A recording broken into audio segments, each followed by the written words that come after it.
Good evening. I'd like to call to order our regular council meeting of Monday, June 22nd, 2020 at 6 p.m. to order.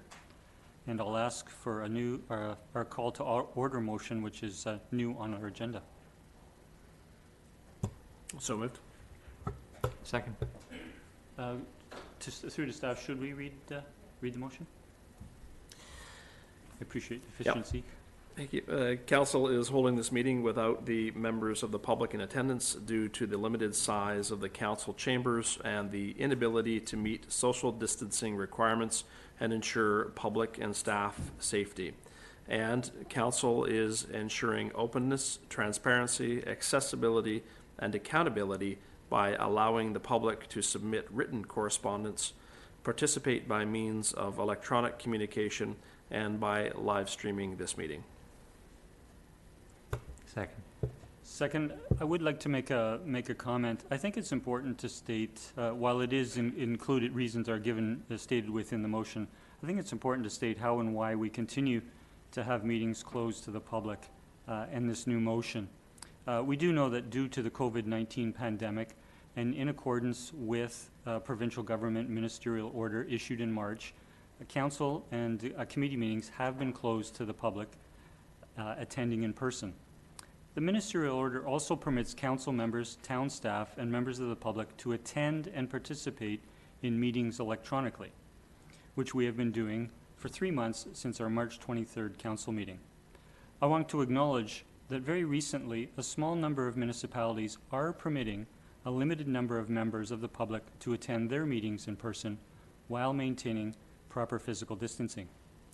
WorkSafe BC requires all organizations, including private businesses, community facilities, and local governments, to establish occupancy limits at their premises based on proper physical distancing of 2 meters or 6 feet. Our relatively small council chamber has an occupancy limit of 10. And thus, as we cannot accommodate all members of council, 7 members, and the regular numbers of staff that attend meetings, we cannot currently accommodate any members of the public. However, as stated in the motion, the ministerial order also requires municipalities to ensure openness, transparency, accessibility, and accountability by allowing the public to submit written correspondence, participate electronically, and by live streaming meetings, as we're doing this evening, and making the video recording of meetings available after the meeting, which we do. And so council continues to invite the public to participate by correspondence by sending an email to admin@sydney.ca before noon on the day of the meeting, and it will be read aloud in the meeting, or to participate live electronically by contacting our corporate officer by email or phone to register to speak. I do want to acknowledge that written and electronic participation is not as ideal as attending in person, but it is still necessary during the current pandemic. I've been asked when it will change, and the answer is the future remains uncertain to some degree, and will continue this way as long as physical distancing is a requirement and the provincial ministerial order is in effect. With that, and seeing no other discussion, I'll call the question. Those in favor? None opposed. The motion carries. Thank you. I'd now like to indicate who's in attendance this evening. Here in the council chamber with me, visible on the screen to the public, are Councillors Garnett and Rintoul, and joining us via teleconference, but not visible to the public, are Councillors Duncan, O'Keefe, and Wainwright. Councillor Fallett sends her regrets this evening. She cannot attend tonight due to a prior commitment. And also attendance in this evening are 6 members of senior staff. With that, I'd like to acknowledge that we are holding this evening's meeting in the traditional territory of the Wisanish First Nations. And I'd now like to turn to approval of our agenda. And as Council received this afternoon, we do have a number of amendments to the agenda that was published on Thursday, the first of which is 12 additional submissions to the public hearing, which is item 4B1. Under item 8, business arising from minutes, we now have 2 items. Item 8A1, which is an amendment to the COVID-19 Recovery Task Force terms of reference, and item 8B1, which is an update on the appointments to the COVID-19 Recovery Task Force. Under item 13A, we have the summary of the EOC business survey responses. We have correspondence from Councillor Duncan on a new cover page for Appendix B. And under item 14, correspondence, we have a new correspondence from Summergate Village as item 14A. And then under item 14B, I'm requesting that we raise the 4 letters regarding Sydney North Saanich Library from correspondence for information to item 14B. And in addition, we have 2 more letters from other residents also on the Sydney North Saanich Library, which will make a total of 6. So with those amendments, I would look for a motion, please. Motion to approve As the amended. agenda as amended? Second. Thank you. Any discussion? Call a question. All in favor? Motion carries. Thank you. Now I'd like to turn to public participation, and we have no written submissions this evening, but we're pleased to welcome one speaker electronically, and I'd like to introduce Mr. John Trelevin. Mr. Trelevin, you have the floor. Thank you very much, Mr. Mayor and Council. I must say I'm finding this electronic ability to attend a council meeting very useful. I do want to thank you for the opportunity again, and I will try not to repeat myself. I've got nothing but praise for the way the town has acted in bringing us to this point. The concern that I share with all of you is how do we get, as I said last time, the economy in particular out of a medically induced coma. And I'm secure in the knowledge, the truth is, nobody really knows. And so as wide an effort as possible is what's needed. You're going to debate a bit later in this meeting the report to the council from really huge job of work that's been done by the town staff, by the BIA, and by the Saanich Peninsula Chamber of Commerce. I mean, 2 comments. Some of you know I spent much of my career in the Foreign Service.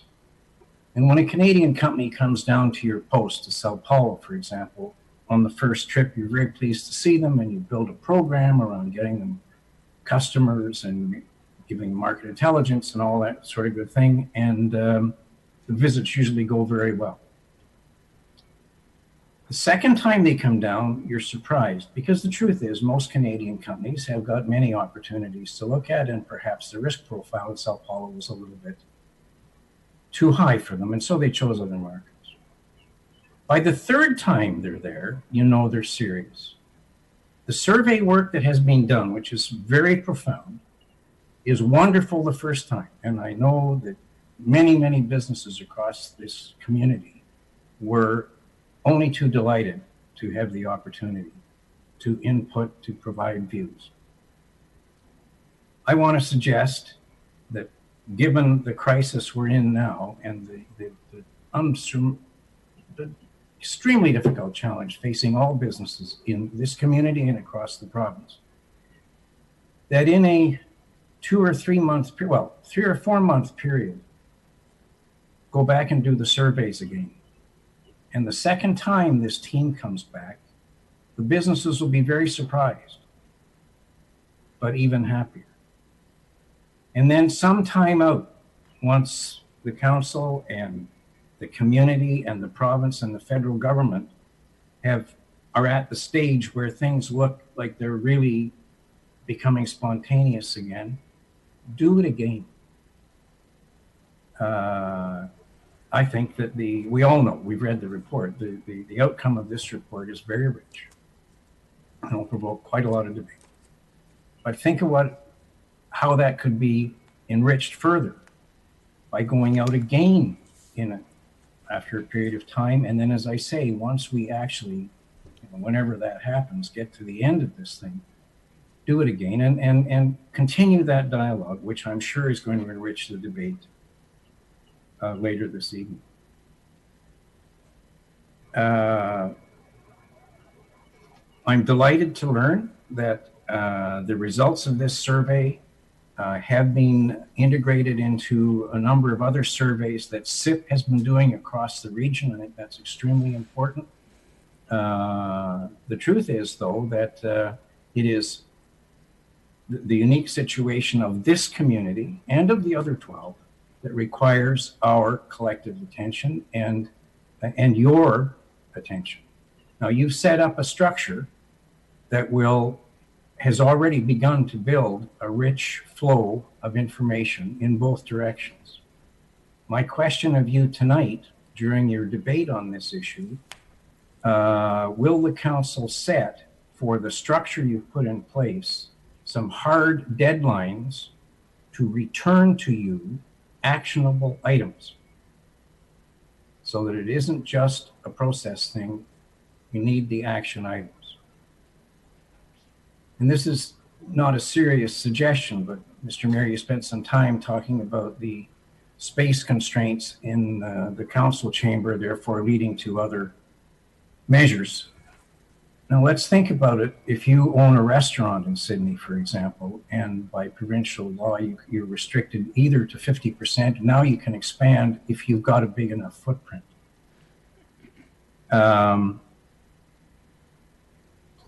Some restaurants will survive. I think most will not. But one of the issues they face is they've got to pay 100% of their property taxes, with the maximum at a certain stage of 50% of the seats filled. And in some cases, with some of these businesses, they will not be able, because of spatial distances, they will never be able to rebuild the clientele they had, as you cannot fill that council chamber with all of the citizens of Sydney who are interested in what you're talking about. The capacity of your council chamber and the capacity of restaurants on Beacon Avenue and elsewhere is restricted for public health concerns, not because their businesses are failing, not because their products or anything that they've done.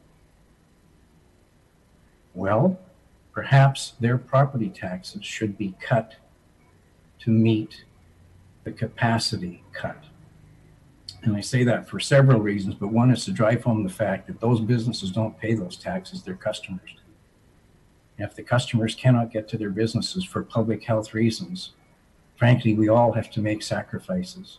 And I take nothing away from the town of Sydney having already reduced the tax on commercial industrial land by 10% over last year. That was a courageous move, and as I keep telling everybody, it's unique in the CRD. I spoke on Friday night to the Legislative Committee on Finance and Government Services, pre-budget consultations. And for over 3 weeks, most of the speakers were talking about how the government should spend its money. I spent my 5 minutes talking about where the revenue is going to come from. And this is what is going to be required by this council and by councils across this region. Bonnie Henry is an example to all of us of a fine public servant working to protect all of us on the basis of data and analysis.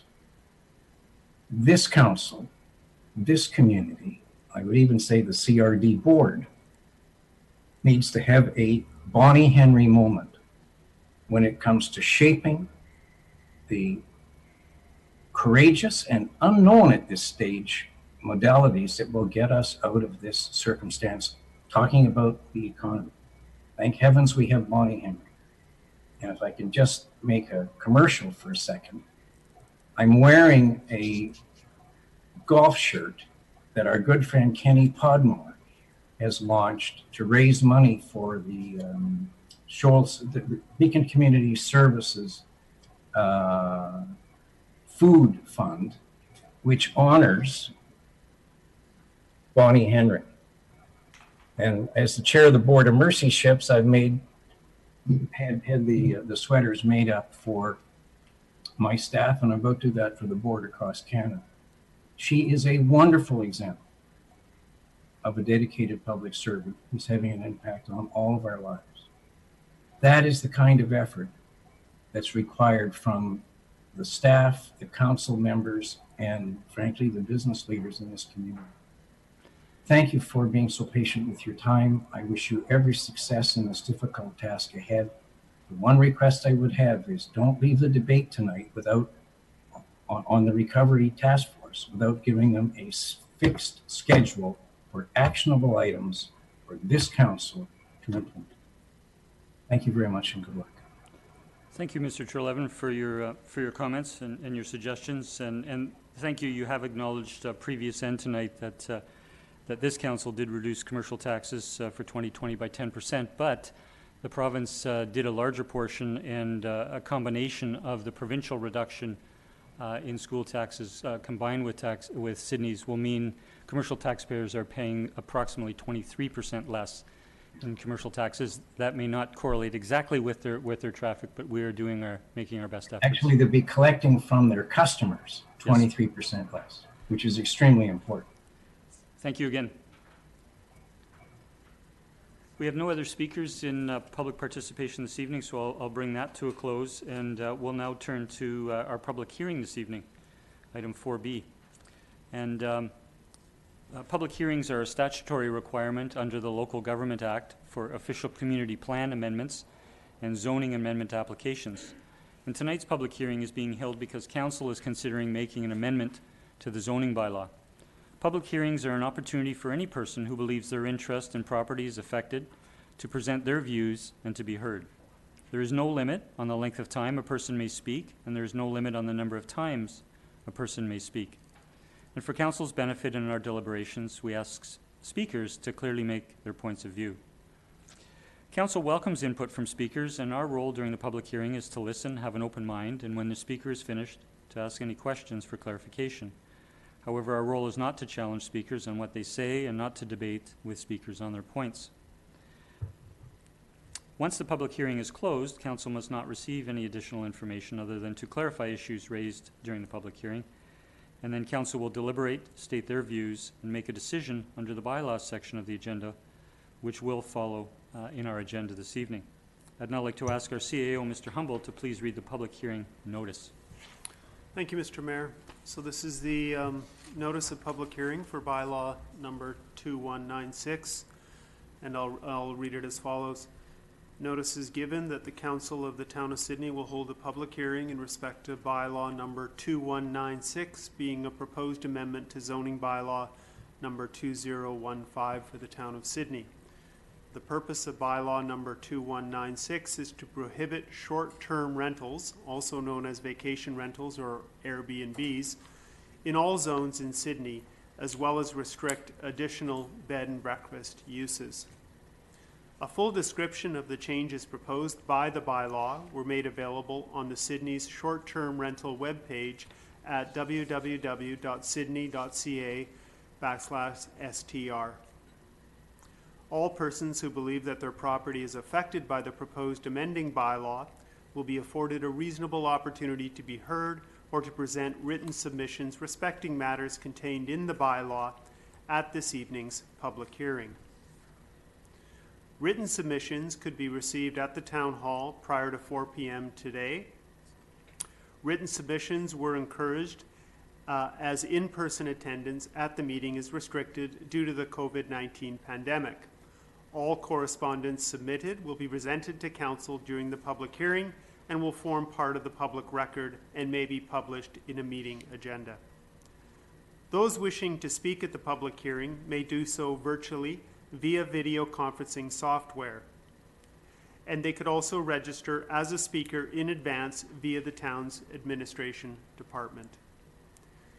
The public will be able to follow a live stream of the council meeting by visiting the town's website at www.sydney.ca.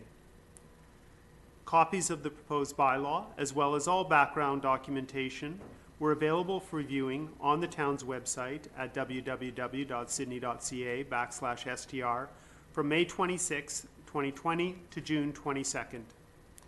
As public access to the town hall is restricted, paper copies of the documentation were available upon request.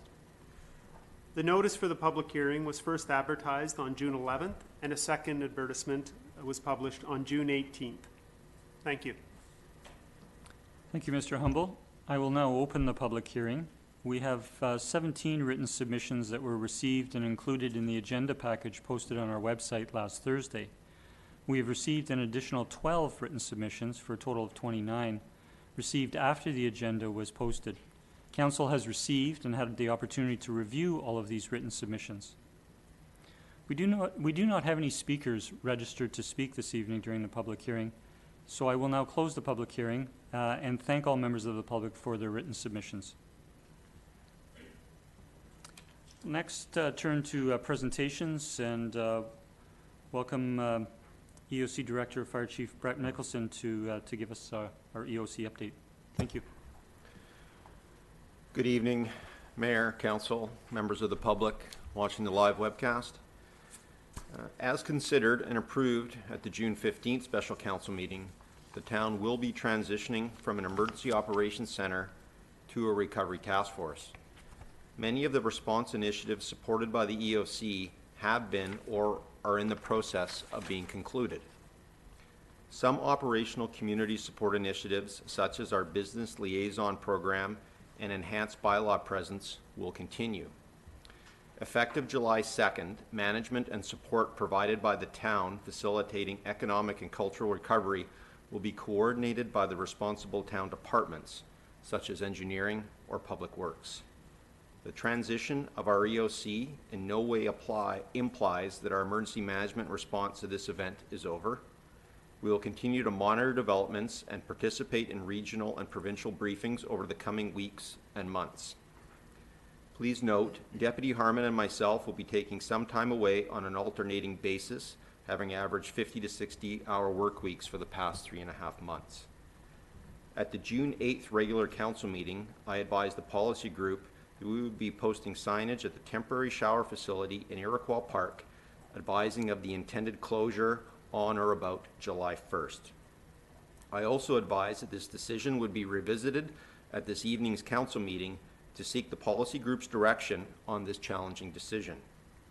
I can report that usage of this facility, which opened on April 2nd, from 8 in the morning to 1 p.m., has remained steady and averaged 10 users a day. Over time, we have noted a decrease in vulnerable homeless using the facility and more users arriving in cars and recreational vehicles. However, we estimate on average that at least half of the users remain vulnerable homeless persons. If the temporary showers are closed, the washroom facilities at Iroquois and Tallista Parks, in addition to the town facilities on 4th Street, would remain options for personal hygiene, but would not provide shower facilities. We have had numerous conversations with the CRD, and it is very unlikely that the shower facilities at the Panorama will be open to the public before September. We anticipate that if the water spray park is opened and the scheduled use of the soccer fields is reinstated, it is reasonable to expect concerns will be raised and brought before council. I'd be happy to take any questions and encourage council to review and consider the related recommendation. Thank you, Chief Mickelson. So I'll turn to council with regards to a possible motion with regards to the closure of the public showers in Iroquois Park. I'll move the recommendation that the shower facilities at Iroquois Park be closed at the end of the month. Second. Any discussion? Councillor Duncan. Thank you. I will support this motion. I wanted to add a second one at the end of this one, however. A second part. You wanted to make a separate motion after this motion? Nope. Yeah. I'll note that. Thank you. Any further discussion? Councillor Wainwright. Thank you, Mr. Mayor. I think it's appropriate for council to make some comments about why we're doing this. And I appreciate that our Chief Mickelson has made some comments already about this, but it isn't something that the town has routinely done in the past. Like, we have not provided public shower facilities. I don't think we have any intention of ever doing that on an ongoing basis in future. It's something we needed to do during the pandemic, but we have to eventually phase things back to normal. And we're now at a situation where things are obviously improving. The situation remains uncertain. If things take a turn for the worse, I would certainly support reinstating this. But I think this is simply a step towards getting back to normal, and I think it is reasonable for us to do this. So that's simply my comments of why I'll be voting for it. Thank you, Councillor Wainwright. I concur in what you've said, and that it was important for council to make those comments. Councillor O'Keefe, and then for a second time, Councillor Duncan. Thank you. I think I'm in favor of this. However, what I'm wondering is, we're talking about getting back to normal, and it was never the intention to provide these sorts of facilities. So I'm wondering, what was the purpose for having the facilities in the first place? What was the intended use? Who did we create those for? And so if we're going to be closing them, is the originally intended audience of those facilities going to be affected in some way? Through the mayor to Councillor O'Keefe, the rationale for providing those temporary shower facilities for the vulnerable homeless was as a result of the provincial emergency declaration, and not a requirement but a request of the provincial government for municipalities to support the vulnerable homeless populations during the pandemic, which we stood up and did. And as I noted in my comments, is as time went on, we have seen a declining use of those vulnerable persons and more people utilizing the facilities that have arrived in cars or recreational vehicles. But I would highlight that still approximately on any given day, about 50% of the users, or let's say 5 out of 10 a day, are still that vulnerable population cohort. So there will be an impact, and that's why we've articulated that there still will be places in Sydney where personal hygiene can be done by these folks, but not a full shower facility. So just a follow-up, if I may. Yeah. So sorry that I'm not completely familiar with what those facilities are looking like, but was this a temporary structure that was brought in specifically for this purpose? Or with my initial understanding was that they were already part of a building that was there. So I just need some clarity on that. Through the mayor to Councillor O'Keefe, you're correct. It is the Iroquois Park soccer facility, which has showers in it, and through an EAF, or basically a request for funding from the province, we were provided security and cleaning staff specifically to support the shower facility using those existing town facilities, those soccer facilities. So that was the facility that was used for the vulnerable population. Right, and so I guess what my question was about was, at some point in time, we decided that we should have shower facilities for our community, whether it was the soccer people or whoever used that building prior to COVID. And so I guess my question was more about, will this, of having these closed, will that impact the soccer people that use that, or the originally intended audience for those showers? Was what my question was more leaning towards. Go ahead. If I can, through the mayor, it's Randy. I can respond to your question, Councillor O'Keefe. So when the Iroquois Park Clubhouse was constructed several years ago, it was purpose-built for the Peninsula Soccer Association. But having said that, it's, other than the use of the public washrooms that are there currently, the shower facilities, the change rooms have pretty much not been utilized at all by the Soccer Association. So they've pretty much been unused, and we anticipate following the closure of the temporary shower facility that they'll likely remain unused for the near future anyways. Okay, good, thank you. That's what I was looking for, thanks. Thank you, Councillor. Councillor Duncan. Thank you. After Councillor Wainwright referenced a couple times there the idea that we haven't in the past done this and we need to get back to normal, but we know that we have vulnerable users who are using these showers, and the normal that we had before was for those people to go probably down all the way into Victoria and have to access facilities at our place. We have no facilities, we have no temporary shelter beds, we have nothing on the peninsula for homeless people, and we've basically just expected Victoria to handle all of the population that is homeless. And I've long thought we should maybe try to step up some more on the peninsula and do this. And the fact that Sydney, with the small staff that we have and our small EOC, was able to take the initiative and do this was really excellent. And it showed us that we have these facilities. As we just pointed out, we have facilities that are mostly unused and can easily be adapted. The problem is that it's not really the role of our town staff. That's not within their current, job descriptions. And it's not something that we could fund if we weren't getting the emergency funding to do this. So I think that eventually we should start talking about actually supplying some facilities if these things are needed and we have them.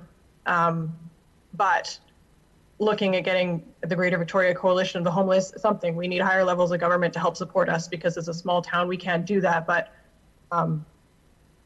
that is not going to be my motion today. I just wanted to put out there that the idea that we should return to normal, which is to do nothing, is not actually the ideal here, but to go for a new normal, as we keep talking about, that would actually continue doing what we now know we can, would be the ideal. Thank you, Councillor. I'll turn to Councillor Garnett. Thank you, Mr. Mayor. With regards to the cars and RV vehicles, is there any way to distinguish whether those are people living in those vehicles? Through the mayor to Councillor Garnett, it's very difficult to determine. I would say definitely some of them would be definitely the case, but I wouldn't even hazard a guess. But I would definitely, it's likely that some are. Yeah, so it's likely that it's more than 5 people that are homeless that are using the showers out of the, say, 10. Because I happen to know I've seen a vehicle around town, so yeah, it's probably one of them. Okay, thank you. Okay, seeing no further discussion, I'll call a question. All those in favor? Opposed? None opposed. The motion carries unanimous. Thank you. Thank you, Chief. Now turn to bylaws, and we're now going to have our Sorry, I'm sorry, Sarah. You have a motion arising? Yes. Councillor Duncan. Yeah, I was looking to see if there would be a case to direct staff to initiate a discussion with the Memorial Park Society about opening up the Blue Heron Park facilities for showers for our homeless population instead. It would be nice to have North Saanich take a turn while we're still kind of in quasi-emergency mode, but we can't sustain that anymore. And again, it's facilities that were meant for the Peninsula Soccer Club. And if we could have that conversation with them and at least see that we tried, would be nice. We'll turn to staff if they have a comment. Yeah, through the mayor to Councillor Duncan, we can perhaps plant that seed with North Saanich on a staff level, and we'll see where that goes, and we'll follow up by way of memo to the policy group to let know that's taken place. Thank you. Okay, so you've made a motion. Do we have a seconder? Councillor Wainwright? Did you wish to motivate further, Councillor Duncan? No, I think I rambled on with my motivation and I made the motion. But I think the service we've been provided, it sounds like it's still going to be necessary. And one of our primary reasons for shutting this down is that as things open up and people are going to be using these parks again, the concerns with interactions with the public and with our staff continuing to have to do this work as we wrap up our emergency operations the Blue Heron Park facility is still accessible by bus. It's still fairly close to town, but there won't be the same interactions with the public. We know that that field is not going to be being used probably for the summer, so it might be a better location. I know the RCMP might not like the increase in camping in that area. That will be harder to do checks, but I think in terms of having facilities on the peninsula that we could transfer people to instead, that would be probably, well, maybe the only one, but ideal. Thank you, Councillor. Any further discussion? Councillor Rintoul. Yeah, I beg your pardon. I'd just like to hear the motion one more time, if I could, please, Mr. Mayor, and may have a comment. If I could have it one more time, please. Certainly, Ms. Nelson, could you read that back, please? Sure. So what I've got down is that staff be directed to discuss with MPS about opening up the Blue Heron Park for the homeless population. Their facilities that they have at the Blue Heron Park. Continue. Yeah, thank you, Mr. Mayor. And thank you. And I don't think it perhaps changes the intent here that staff initiate a dialogue of this nature, but my understanding is the facility itself is certainly it's on property leased by the Memorial Park Society, but that the soccer club is the owner of the building until it reverts to the leaseholder in a number of years. I think it was originally 100 years or 40 years. There's a period of time in which it reverts to the MPS. My point being that there's probably multiple stakeholders that would need to be introduced into the discussion. Perhaps starting with MPS makes sense, as Councillor Duncan has suggested, but Peninsula Soccer, in that the building is theirs under lease and they built it, and also obviously the district of North Saanich in that it's on their property, and so I just wanted to point that out for clarity. Thank you. Thank you, Councillor. Councillor O'Keefe? Thank you. I was also going to comment that, that building is owned by the Peninsula Soccer Association. And I guess my concern about, even if, they were to agree to open that up, I guess my concern would be about the potential for it's an easy place for a homeless camp to get established in the area surrounding there, the soccer fields where kids are starting to play soccer again. So I would have some concerns about that. And I guess generally I feel if this council decides that we should make facilities available to persons who are homeless, shower facilities, I would prefer us to just take that on rather than, tell another municipality to look after that. And as Councillor Duncan pointed out before, getting back to normal is, these homeless people were here before the pandemic. So they were here and they just didn't have any facility. So I think as a community, we need to be looking at how we're going to contribute to that sort of thing. Thank you, Councillor. I'll turn to Mr. Humble, who has a comment to make. Thank you, Mr. Mayor. Just a comment with respect to Town of Sydney staff approaching and opening up a dialogue with MPS around the potential use of that facility for showers. To be clear, and this was pointed out by Councillor Rintoul, so this is a facility that is within the district of North Saanich. And I'm just wondering about the potential appropriateness of Town of Sydney staff approaching MPS about a facility in North Saanich to be utilized.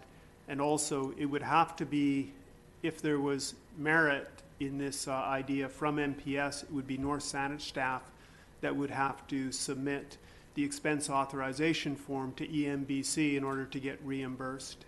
So I think it would be important that it would be North Saanich, the district of North Saanich needs to be certainly on side and aware of this, I would suggest.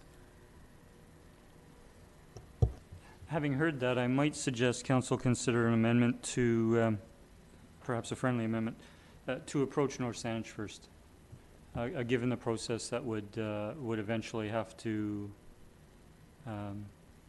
and quite frankly, the MPS and/or the PSA Soccer Association are going to have to consult with North Saanich staff as well.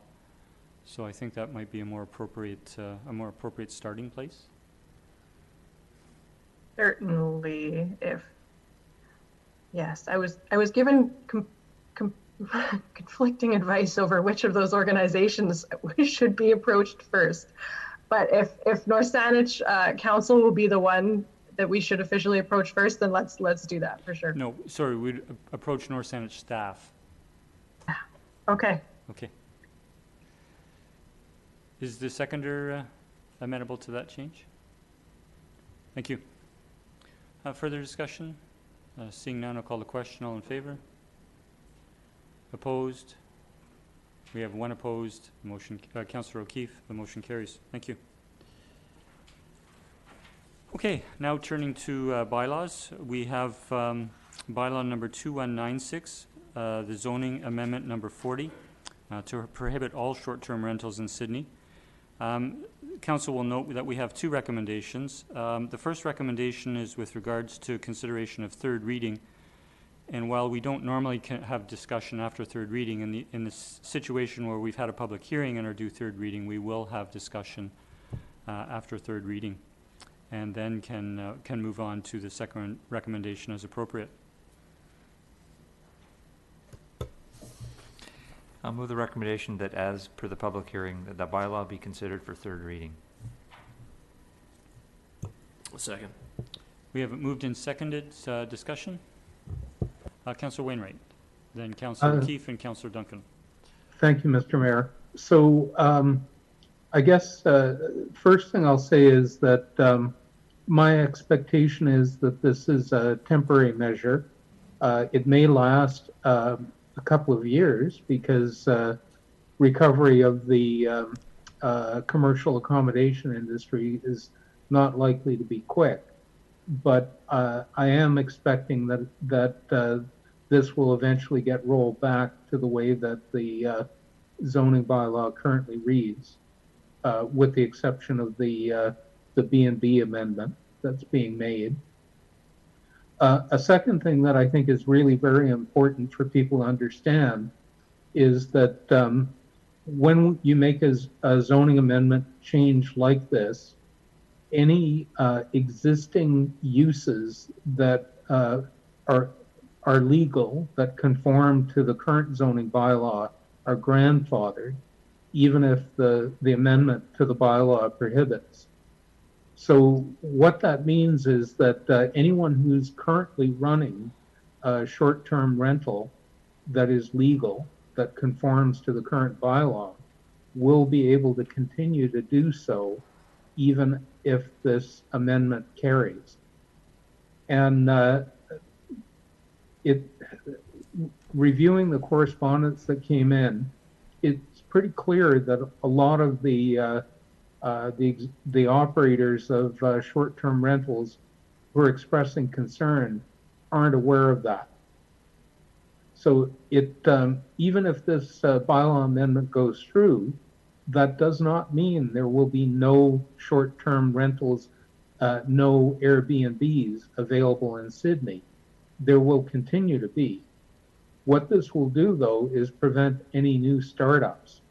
It also will make it easier and cleaner, I think, for our bylaw enforcement to start dealing with short-term rental operators that are not currently legal because they don't conform to the bylaw. So I don't have an issue with supporting this. I can see, I recognize the concerns that have been raised, that there are visitors to Sydney who would prefer to stay at a short-term rental as opposed to a commercial hotel, and probably would not either stay as long or make the trip if short-term rentals weren't available. But as I say, short-term rentals will continue to be available in Sydney. The difference is the main effect of the bylaw is that new ones will not be permitted to start. So those are my comments, and I will be supporting the amendment. Thank you, Councillor. I'll turn to Councillor O'Keefe. Thank you, Mr. Mayor. There's a couple of things for me when I'm looking at short-term rentals. There's the impact that they have on affordable housing, which for me is a more important thing, and then the impact on the hotel industry. In terms of the impact on the hotel industry, I recognize they've been severely impacted by the pandemic. However, I don't think it's council's role to favor one business model over another. So Sydney relies on tourists, and I think we should be offering different types of accommodation. What I do think, though, is that there should be a range of different types of accommodation, but there should a level playing field so those different types can accommodate. So, you know, what I have an issue with is that currently short-term rentals do not have to have a business license. They don't have to make provision for parking. There's no inspection done to make sure that they're compliant with fire regulations. So for me, that's an issue.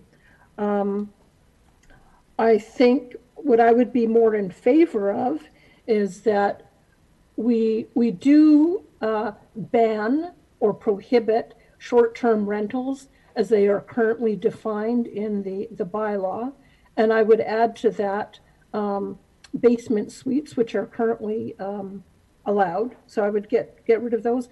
But I'm still in favor of allowing bed and breakfasts, because bed and breakfasts, I don't think that they have an impact on our affordable housing supply. Bed and breakfast is, as it's defined, as I understand it in the bylaw, that this is people who have got some spare rooms in their house that they're renting out. And so I'm okay with that. Those there is a rigorous process staff have identified that they have to go through. They have to have a business license.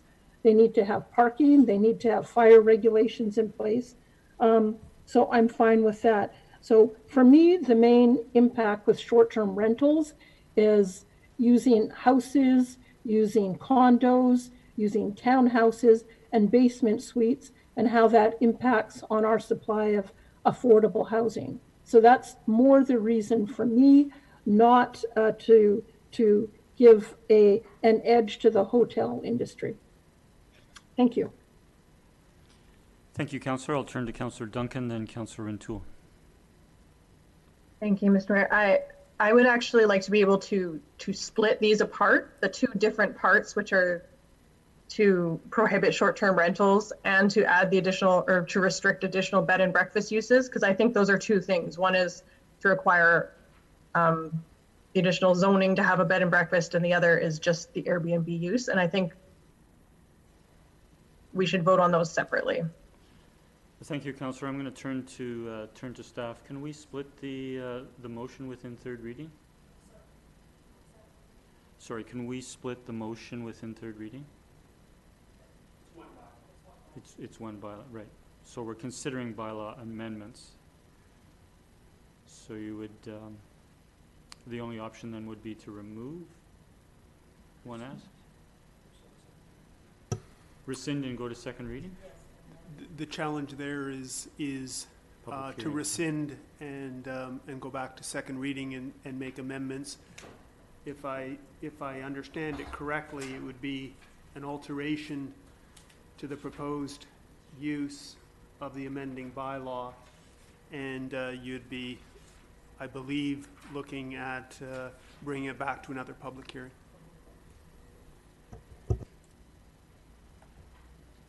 Okay, so I'll leave it to you to decide, Councillor Duncan, whether how you wish to proceed. Well, I was trying to let it go to public hearing so that we could have the public hearing before I took that one out. Okay. And sorry, No, did you wish to speak about the bread and breakfast component to the bylaw change? yeah, well, I mean, based on what we've got from the letter writers, and of course, Councillor Raynard has pointed out, most of them didn't seem to realize that they would be grandfathered in.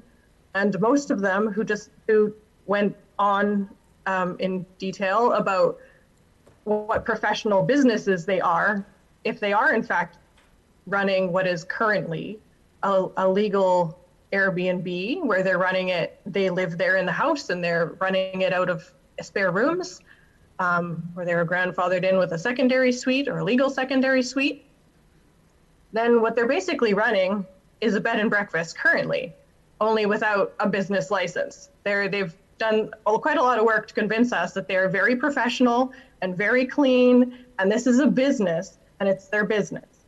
So I feel like the easy thing to do here, to address most of the comments that we've found or that we've received, is to simply continue with our bed and breakfast bylaw as it is, and not have people having to go through a zoning amendment to become a bed and breakfast, but simply get a business license and be a bed and breakfast. And I know a lot of people seem to mistake the idea that if you have a bed and breakfast, you're automatically some sort of boutique. If you look at the prices people are charging, it's the same as a bed and breakfast anyway. And they're usually promoting themselves as a boutique experience. But they'd actually have to obey our parking and loading bylaws for bed and breakfast. And that's the #1 complaint we get from a lot of secondary suites. And just people having too many guests. And that would also address our concern about not having registered businesses, people operating these without that. It would make our job to enforce the bylaw for people operating illegal Airbnbs a lot easier. If they have a bed and breakfast license, then they're legal. If they don't, then they're not. So this seems like the easiest way to do it without having to go through all of the additional steps of legalizing Airbnbs and licensing Airbnbs as Airbnbs that some of the letter writers suggested we do, as other municipalities have. Thank you, Councillor Duncan. You've raised a point that I'd like to seek clarification from staff. So through to staff, would you equate the change that is proposed in the bylaw with regards to bed and breakfast and a licensed Airbnb? If the town chose to license Airbnbs, City of Victoria, for example, has chosen to issue require business licenses for single-family residents where the owner is occupied. Would they essentially be equivalent? Sure, it would just be the business licensing process. It's a very similar use, difficult to tell apart, in fact, and yeah, unless council chose to set different business license fees or something like that between the two uses, it would be a very similar process. Okay, thank you for the clarification. But if I may respond to Councillor Duncan, I don't think being opposed to the amendment to the bed and breakfast actually impacts the intent of the bylaw change for short-term vacation rentals. At such time that we chose, as Councillor Wainwright has indicated, he would see this as a temporary measure. At such time that we chose to return to permitting short-term vacation rentals, as is currently allowed in the bylaw, we could either license them or revert to the bed and breakfast procedure. But I don't see the amendment on bed and breakfast impacting the intent of the motion with regards to, or the bylaw change with regards to short-term vacation rentals. I'll turn it back to Councillor Duncan if you wish to respond, and then I'll go to Councillor Rintoul, Garnett, and O'Keefe. No, actually, I'm going to let Councillor O'Keefe go first, because I think she was going to add to my comment, because it was her original motion about, I think, the amendments for the bed and breakfast. So maybe she'd like to speak to that first. I'll let you respond on that point, Councillor O'Keefe. Okay, thank you. I think it's important to note that when we're talking about Airbnb and short-term rental, what I've always found problematic is that Airbnb and short-term rental and B&B, there's different sorts of definitions. So what I would prefer to see is go ahead and prohibit short-term rentals, because they currently allow for secondary suites to be used. So I'm not in favor of that. However, a B&B, it's not a condo, it can't be a basement suite, and it can't be a house or a townhouse. So it just fits the definition of those people who have extra rooms in their house and they want to rent them out. And I personally think that we should continue to allow that. So getting back to what Councillor Duncan is saying, I would like to say, yes, let's get rid of short-term rentals as they are currently defined, but continue to allow bed and breakfasts. Sorry, Councillor O'Keefe, we are continuing to allow bed and breakfasts. No, my understanding is that the bylaw would also prohibit bed and breakfasts, is my understanding from staff. Maybe they can clarify? I will turn it back to staff to clarify, perhaps better than I can. Yeah, through the mayor to Councillor O'Keefe, that's somewhat correct. The bylaw would prohibit any additional bed and breakfast licensees without going through the rezoning process. But the two current bed and breakfast operations in Sydney would be kept in that bylaw amendment, so they would be able to continue operating as legal businesses. And so my point is, yeah, that's what my understanding is. So what I'm saying is that we should keep bed and breakfasts as a legal option for those who want to continue to rent out a couple of rooms in their house. As the way it goes, as the bylaw amendment is written now, people who want to do that would be prohibited from doing so unless they go through I think a rezoning process and a public hearing. And I just think it's far too much work for those operators to go through that process. It's a lot of time for staff and council to consider that. So I would prefer that we say, if you want to rent out a couple of rooms in your house, that will continue to be permissible. However, you will have to go through the process that is outlined for bed and breakfast, which is business license, parking, and fire regulations, and whatever else staff, requires. Thank you, Councillor. I'm going to turn to Councillor, in my speaking list, Councillor Rintoul, Councillor Garnett, Councillor Wainwright, and then myself. Councillor Rintoul. Thank you, I think, Mr. Mayor. So I hadn't thought of this as, I get that the process for a bed and breakfast would become more challenging, certainly, but I'd never considered in reading the amended bylaw that we were no longer welcoming or supportive of B&Bs. It was going to address a myriad of concerns, for example, that Councillor O'Keefe had just listed off in terms of a more thorough vetting. I would like to, acknowledge and express certainly appreciation for the numerous letter writers who, have a real concern here, and that they've got some investments. They've earned some reputation as providing a service.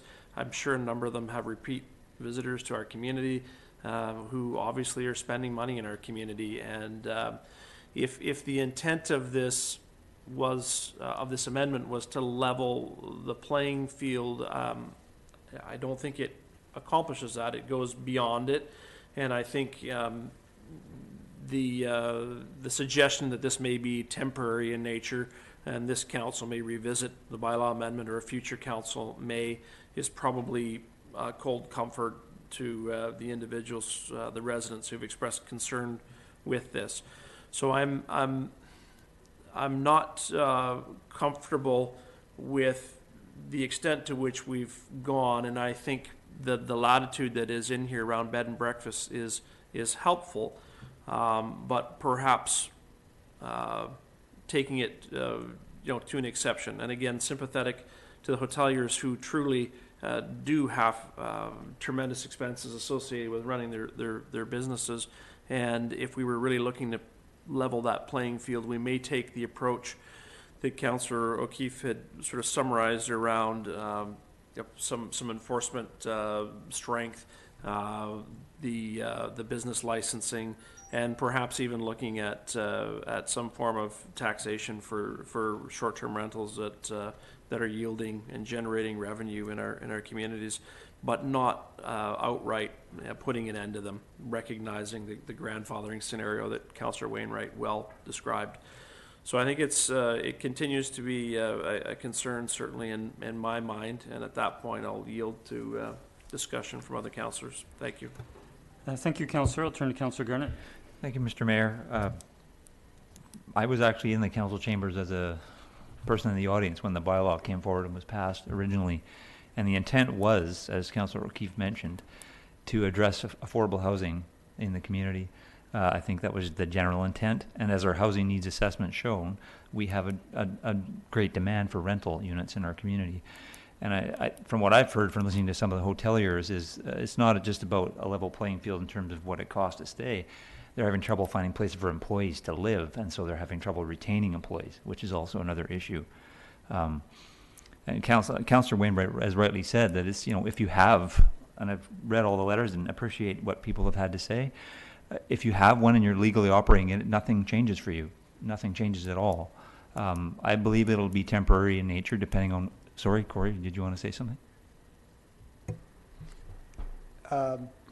Yeah, through the mayor to Councillor Garnett. As just on that point with nothing changes, as one of the writers pointed out, there are some limitations on that going forward, and those are limitations imposed by the provincial legislation in the Local Government Act. So there are a few limitations. One, for example, is that if you discontinue that use for 6 months or more, you cannot keep operating that kind of thing. So there are a few limitations. Yeah. Thanks for the clarification. I was also looking at it from another perspective. That the individuals that run these short-term rentals are tax-paying residents in the community, but the hotels pay business rate tax. And as we found out through our budget deliberations, that's disproportionately higher. So if they're operating a business and not paying business tax rates, there is an advantage there for sure. Ones that the hotels have to take on. And so that's a concern for me too. I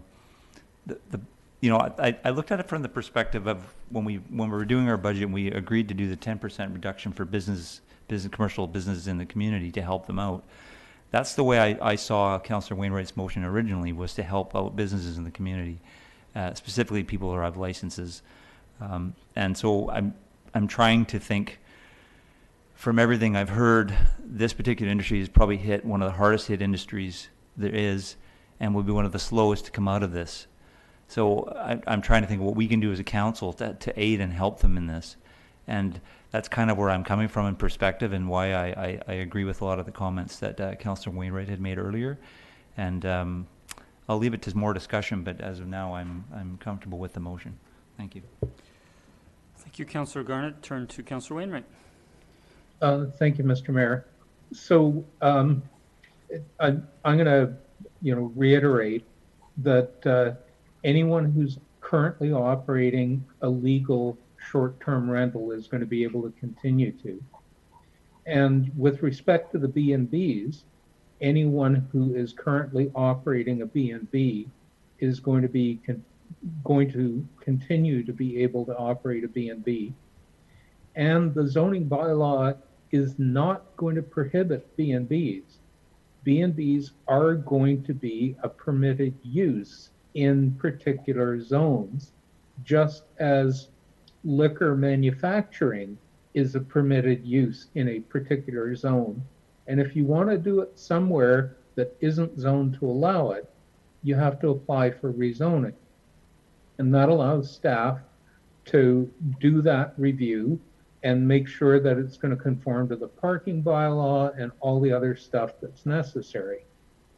It is a bit more onerous process if somebody wants to start doing a B&B after this, assuming this zoning bylaw amendment goes through, because they will have to apply for a zoning amendment, and there is a public hearing involved. So yeah, there is an additional expense and effort. If council wishes, we could actually establish a reduced fee for a zoning amendment for a B&B if people feel that that additional effort is too much. And I am not suggesting we go there. I'm just saying there are options. The thing is, I would emphasize, we are not saying that B&Bs are not permissible. The other thing is, I don't think an existing short-term rental converting to a B&B is a solution that they're likely to go for, because after all, they are currently grandfathered if they're legal. And if they're not legal, they're not going to be able to make the transition to a B&B anyway. So I think we are still being reasonable. We are respecting the operators who are out there doing things properly in terms of short-term rentals and B&Bs, and they will continue to be able to operate. And yes, there is a limitation. And the main limitation is if they stop doing it for 6 months or more, they are no longer grandfathered. And I think they're aware of that. And in terms of stopping doing it, I guess that's a conscious choice. But all they have to do is be advertising that they have their unit available, even if nobody is actually renting it at the time. And certainly nobody's been renting units, I don't think, over the last couple of months.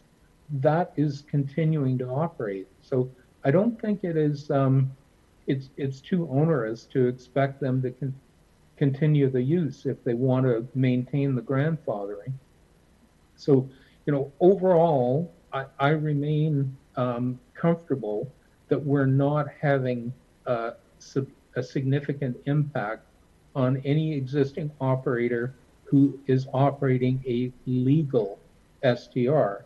And for those who aren't operating a legal STR, we should be doing something about it. And with respect to making changes like making secondary suites not permissible, when time comes to revisit the bylaw, we can have that big discussion. Any short-term rentals that are currently legal, that are secondary suites, basement suites, for example, they will be grandfathered. So, and they will continue to be grandfathered even if we later amend the bylaw making secondary suites not permissible. So the ones that are out there are going to continue to be out there. And, as I say, I think this is not unreasonable. I've had a couple of email exchanges with existing STR operators who were concerned that the bylaw was going to impact them. And when I explained to them that they'll be grandfathered, and I did mention that if you stop using it for 6 months, the grandfathering ends. A couple of them who had that conversation with me were immediately satisfied. They were concerned that it was going to stop them from operating now, and as soon as they realized that it doesn't, they had no concern. So I remain supportive of making this change. Thank you, Councillor. I was next on the list, and Councillor Wainwright has certainly covered some of the points I wish to make, but I'd like to go back to kind of the start and not spend an hour giving a 10-year history of a 12-year history of short-term rentals. But when short-term rentals started in 2008 or 2009, the concept was that people who had their primary residence, were living in their primary residence, that if they were going to be away for a short period of time, or that they had additional rooms in the house, children had moved out, whatever the situation, that here was a vehicle whereby they could go ahead and have extra income by renting out those extra rooms or their house while there was away.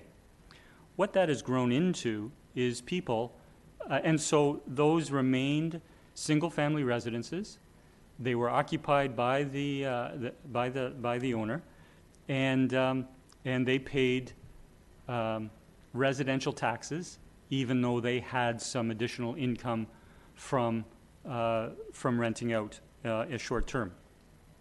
What it's grown into is investors purchasing single-family homes, purchasing condominiums with no intention to reside in them, but to run it as a full-time, as a short-term vacation rental, operating a business. It's not their primary residence, thus it's a business. And that is what has drawn concern from municipalities, many municipalities across the province, across the country. And that's where the conversation arose with regards to level playing field, is you have someone investing in a property, and quite frankly, I've stayed in STVRs to experience them, if you will, in Victoria, in Vancouver. They modify the house so that they can have more rooms. They turn the living room and the kitchen into a common area, and it's run as a business. The owner may show up to let you in, but they don't live there. They may show up to do maintenance or upkeep on the location, but they're running it as a business. And it's not a playing field because it's still a residential property, and they're not licensed, they're not inspected, and they're not paying commercial taxes for running a business. And so many municipalities have imposed restrictions, and that's what the previous council did in 2017. In the bylaw that we have today, prior to the amendment, it says that the short-term rental has to be owner-occupied. It has to be their primary residence. Victoria, for example, has implemented a licensing system for short-term vacation rentals. I think it was last year or the year before, whereby I looked at the application form over the last couple of days. You have to state and prove that it's your primary residence. Now, it does expand beyond primary residences to certain types of secondary suites. I don't want to get into that right away, but I wanted to talk about this distinction between primary residence and running it as a business. Historically, when you look at bed and breakfasts, the old mom and pop bed and breakfast was they lived there and they had guests and they ran it that way. But there are bed and breakfasts that operate without them being owner occupied. We have two in Sydney that have been here for more than 20 years. We have not had a new bed and breakfast start in the last 20 years in Sydney, to the best of our knowledge. They are licensed, and they do have inspections. I don't see us expanding or changing the bed and breakfast bylaw.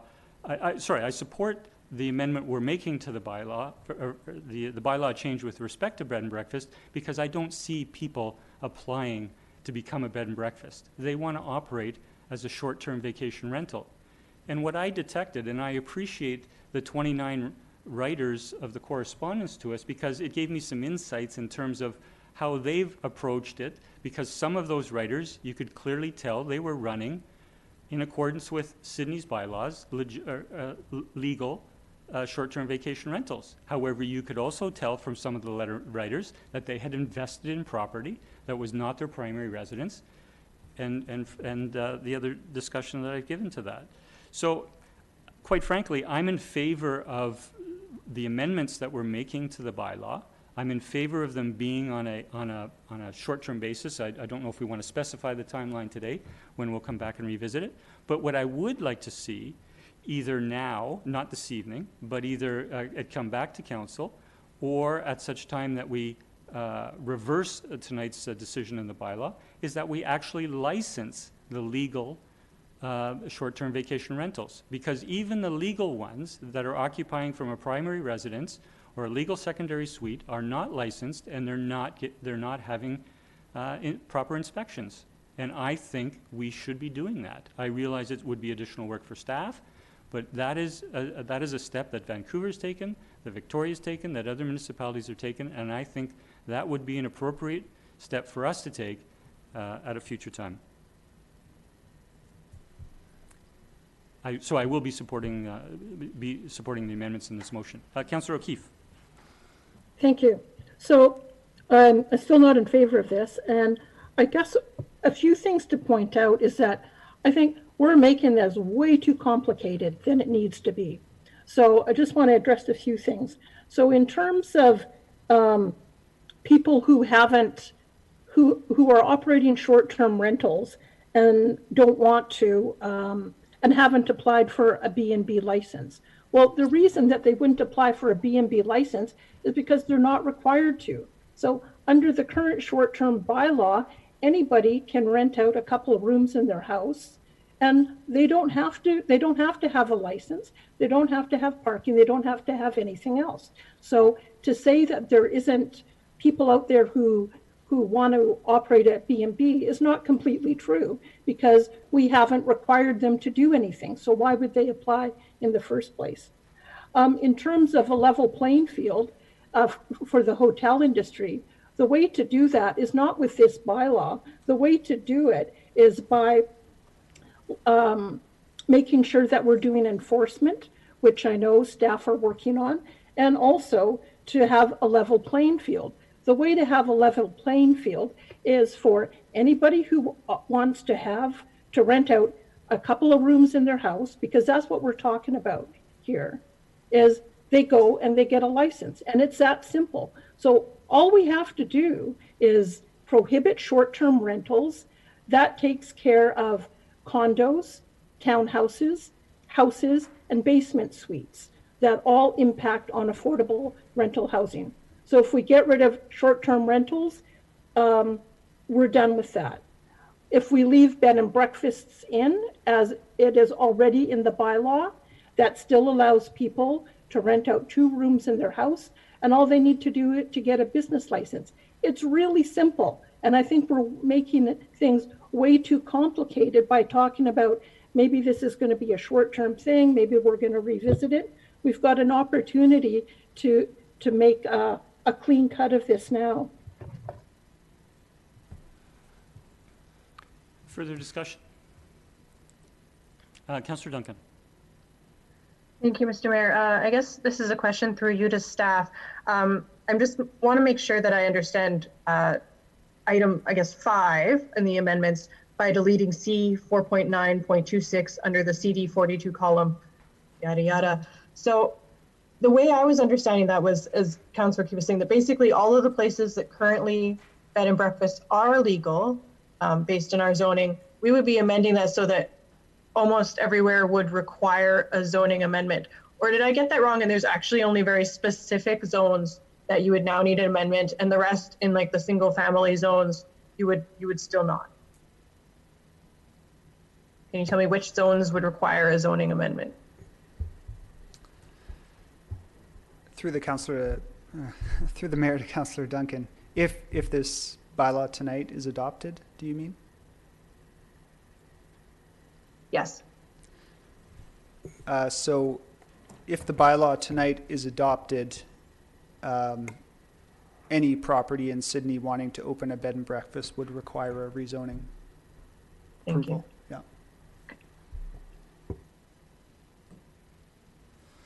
There's one other point of clarification I'd like to make, and that is it comes up during the discussion of level playing field. And I mentioned that, and it came up earlier tonight that, could we apply commercial taxes to a short-term vacation rental? Could we apply them to a B&B?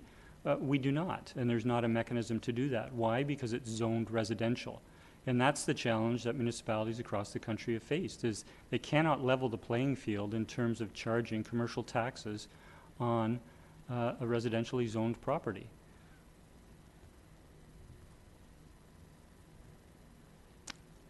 Councillor Wainwright.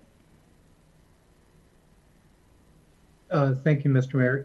You've hit the key point that it's never going to be a level playing field when the hotels are commercial assessment and the units that are being rented in someone's homes are residential assessment. So there'll be a different mill rate.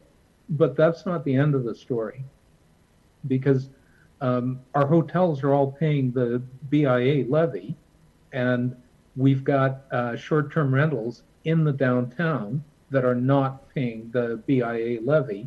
And the BIA does a lot of marketing that brings tourists and visitors in. So those short-term rentals are benefiting from what the BIA does, but not paying for it.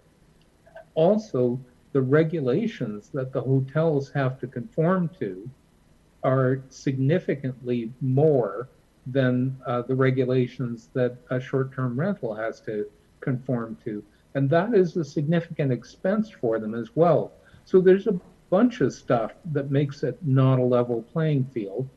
And we're not going to get rid of that easily, because things like the being a commercial property, as far as the BC Assessment Authority is concerned, are not within our control.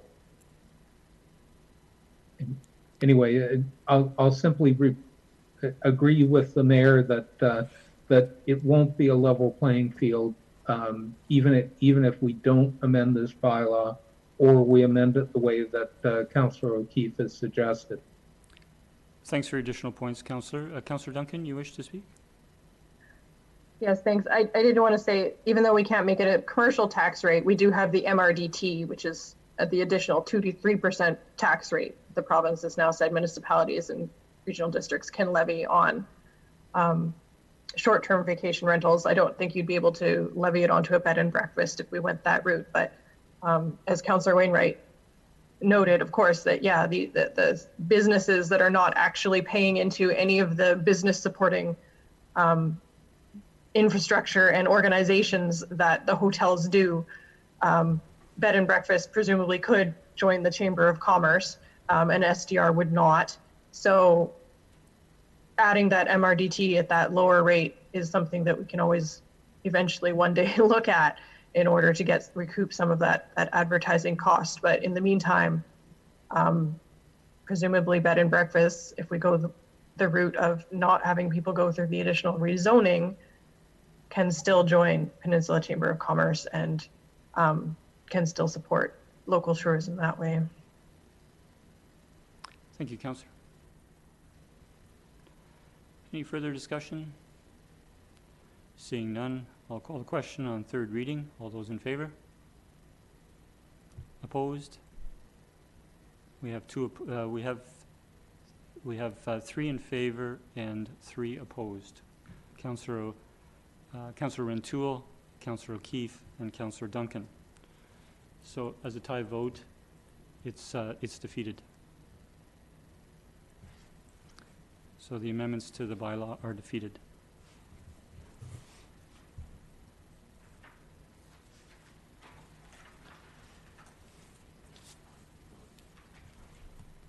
We'll now move on to adoption of minutes. We have 2 sets of minutes, our regular council meeting of June 8th and our special council meeting of June 15th. I'll move adoption. Second? Any errors or omissions? All those in favor? None opposed, motion carries. Thank you.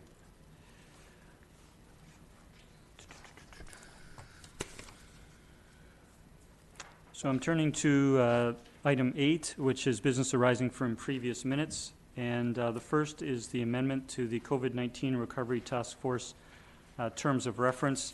As council will note, in public session last week, a week ago, we approved the terms of reference, which included Section 4 membership. And in Section 4 membership, we had voting members shall include the mayor, 1 council member, and 8 representatives from community organizations, and we specified the 8 community organizations. One of the community organizations we included was the Beacon Community Services at the Shoal Center, and that was to represent seniors services, and they are also involved in access awareness. And we also recommended that the Peninsula Connections for Early Childhood be an organization with a representative. Upon seeking a representative from Peninsula Connections for Early Childhood, we learned that, in fact, that is within the Beacon Community Service overall umbrella of services that they provide. They have a separate director that's responsible for those services, and Beacon's Community Services felt it wasn't appropriate to have 2 voting members representing that organization, even though they were different divisions of the organization. And so they graciously did not accept the appointment. Hence, but we continued the discussion, and it turns out that the person representing Beacon Community Services for the Shoal Center is familiar with the Peninsula Connections for Early Childhood programs and would be able to represent those on the committee. And so the amendment we wish to make this evening is to remove having a representative, a direct separate representative from the Peninsula Connections for Early Childhood organization. If we could have a motion to that, to amend the terms to that effect. So moved. Second. Further discussion?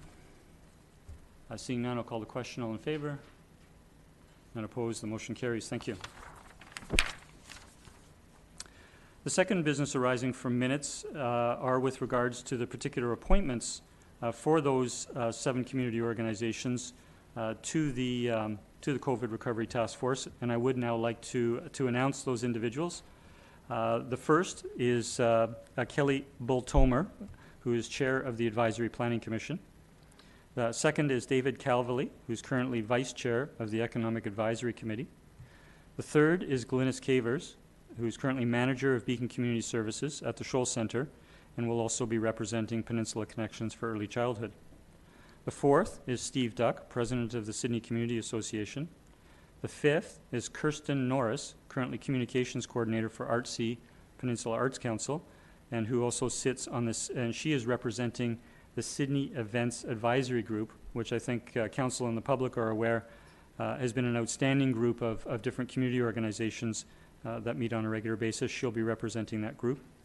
Number 6 is Morgan Shaw, executive director of the Sydney BIA. And number 7 is Denny Warner, executive director of the Saanich Peninsula Chamber of Commerce. So congratulations and thank you to all of those community leaders for accepting appointments to the commission, or to the Recovery Task Force, and we look forward to getting that underway as soon as possible.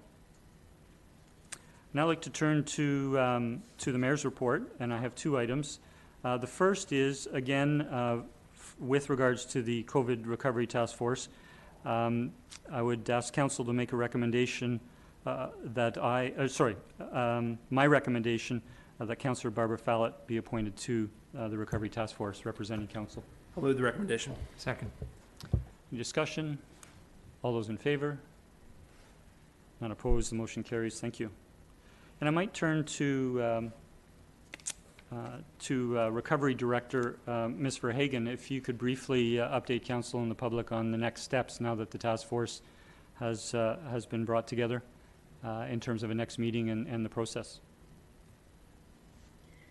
Yes, through the Mayor to all of Council, now that the task force has been officially formed and the names have been made public and their terms of reference has been finalized, staff will be contacting all the members tomorrow to send out background information as well as the final terms of reference, and planning a meeting sometime within the next few weeks here to get things started. The sooner the better, depending on the members' availability.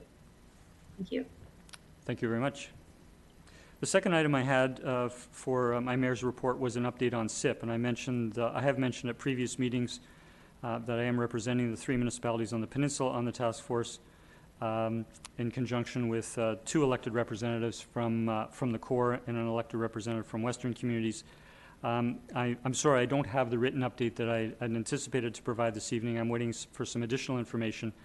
But as I did mention last week and again this evening, I do wish to have a printed update to this council, because it's been requested, and I will be providing an update to both Central Saanich Council and North Saanich Council. And so I look to do that over the next week or so. And then I was also looking for that report to be referred to both the Recovery Task Force and the Economic Advisory Committee. However, as we know, the South Island Prosperity Partnership, SIP, has been appointed as a non-voting member of the Recovery Task Force, and I think they will be able to bring good information and updates to that task force. And there is also a relationship between the EAC and SIP as well. There have been conversations. So I do look forward to bring that report first to Council prior to going to other councils. Now I'd like to turn to council reports. We have 3 this evening. I'll first turn to Councillor Duncan, who has an update from the CRD Water Commission.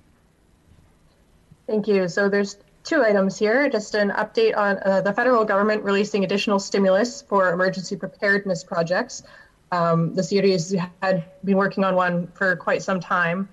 And so we have one. We'll be applying for an $87 million project. The submission date is the end of July, part of which includes upgrades and connections in the peninsula and the First Nations on the peninsula. Proposed construction would be in 2022 and 2024 if we were approved, and our share would be 13 million on the peninsula and 6 million from the First Nations. But I wanted to bring that up because there will be a public input opportunity on the project later in the summer or early fall if we are approved in that first stage of the application process when it goes to design phase.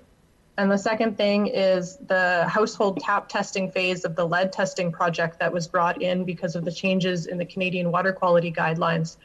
We tested our water source and we've tested all of the mains throughout the CRD, and now they've been testing from the municipal connections down to the household level, and now it's been up to doing actual tests in the water supply or the household water itself, because we haven't found much lead contamination. Well, we had none in our reservoir, none I think in the municipal connections or in the CRD connections, and then there were a couple places where they had to fix some lead solder in some isolated municipal connections, but very, very little. And so the last phase, they would be going to selected households and having water tested out of the taps to get an idea of whether there's much lead in the household water fixtures throughout the CRD. And that phase is being delayed due to COVID-19. Obviously, they haven't been entering people's houses. And so what they're going to be trying to do is get that started up again, probably in the last quarter of this year. Great, thank you for those updates. Extremely positive news to see that there is that resiliency grant out, and that's a very significant project. And forgive me if you did mention that, is it approximately $13 million of that $87 million project that would be on the peninsula? Yeah, and the First Nations had $6 million, and I believe there was other money that the CRD might put in. The 13 million, I believe, was from the municipalities themselves. Great, thank you, Councillor. I'll turn to Councillor Wainwright with an update from the CRD, Saanich Peninsula Wastewater Commission. Thank you. So the Commission's actually considered the same information that Councillor Duncan's brought forward, and I'm not going to touch on that. I did want to mention something that happened at the Wastewater Commission at the last meeting. We received a report on the audit of the liquid waste management plan. This audit was conducted by independent consultants. It was done late in 2019, and we're just seeing the final report on that now. This was the previous audit was in 2002. The liquid waste management plan was first developed in 1996. So it's been 24 years. Some of the stuff in the liquid waste management plan was completed, and those commitments are no longer relevant. Some things have changed. The plan was being amended 4 times. But overall, the audit results were quite good.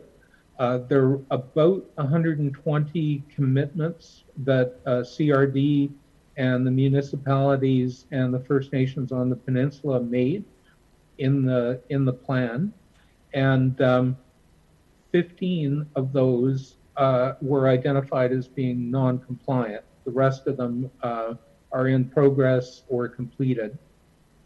Those 15, largely the reason for the non-compliance is just we've had a lot of turnover in staff over the years, and people are not familiar with the liquid waste management plan anymore. And in fact, I'm one of the few that was actually involved at the time that's still around. So Sydney has only got 1 non-compliant mentioned in the report, and it is something that staff are aware of, and it is now, it is in progress. It's something the town had been doing in the past, stopped doing for a while, and is now looking at again. There are some items that are of, I think, concern that relate to other jurisdictions. And the commission, while overall we liked the audit findings, that they were overall positive, there was some concern about what do we do to ensure that these non-compliances are addressed properly and so on. The commission is going to be writing to each of the municipalities to make them aware of the audit report and asking the councils to consider the information provided and provide a response. So that's just a heads up to council so that you know it's coming. And the report is available. It's pretty lengthy. If anyone would like to read it, it is a public document. Thank you. Thank you, Councillor. And I'll turn to Councillor Garnett with an update on the Sydney Museum. Thank you, Mr. Mayor. I participated in a virtual teleconference board meeting for the Sydney Museum and Archive Society on June 13th as their liaison. The museum has worked with the EOC on a phased reopening plan, and I'm happy to announce that as of this Wednesday, June 24th, they will again be open with enhanced protocols for public safety. They will be open Wednesday through Sunday via an online registration system on their website for half-hour visits. Individuals will need to give their name, contact information, and the number of guests attending. The site will also provide a donation option to limit contact with staff and volunteers. Off-street visitors will be allowed, provided there is available space in the facility. For the first week, staff will welcome visitors, and then volunteers will be at the reception desk starting the following week. There will be a strict one-way flow with signage, and guests will only be able to enter the next area when it has been vacated. There will be a limit of 12 guests and 8 staff and/or volunteers for a total of 20 people in the building at one time. The museum will be closed down starting on July 10th and will reopen on July 16th to accommodate the takedown of the Lego exhibit and setting up of the traveling exhibit, which I'll speak to a little bit later. From a financial perspective, I believe it is important for council to know that the museum staff have been very diligent in applying for grants and not remaining solely reliant on municipal funding. As an example, in the last 12 months, they have received approximately $100,000 in grants. The museum staff and board have no concerns about finances for the balance of the year. This is achievable as they created flexibility in their budget and cut back in other areas. There were additional cost savings from cancelled exhibits to make room for the Snapshots of Canada traveling exhibit, which requires 200 feet of space. This is quite the project. If the exhibit arrives at the end of the month, as expected, it will be opening on July 16th and will be running till the middle of December. It in itself is iconic photographs of Canadian history with text written by prominent authors, journalists, and historians. And so I plan to attend, and I hope everybody else does as well. It sounds like it would be fantastic. Thank you. Thank you for that positive update, Councillor Garnett. We have no committee reports. We'll turn to staff reports, and our first item 13A is a summary of the EOC business survey responses, a report from staff dated June 16th.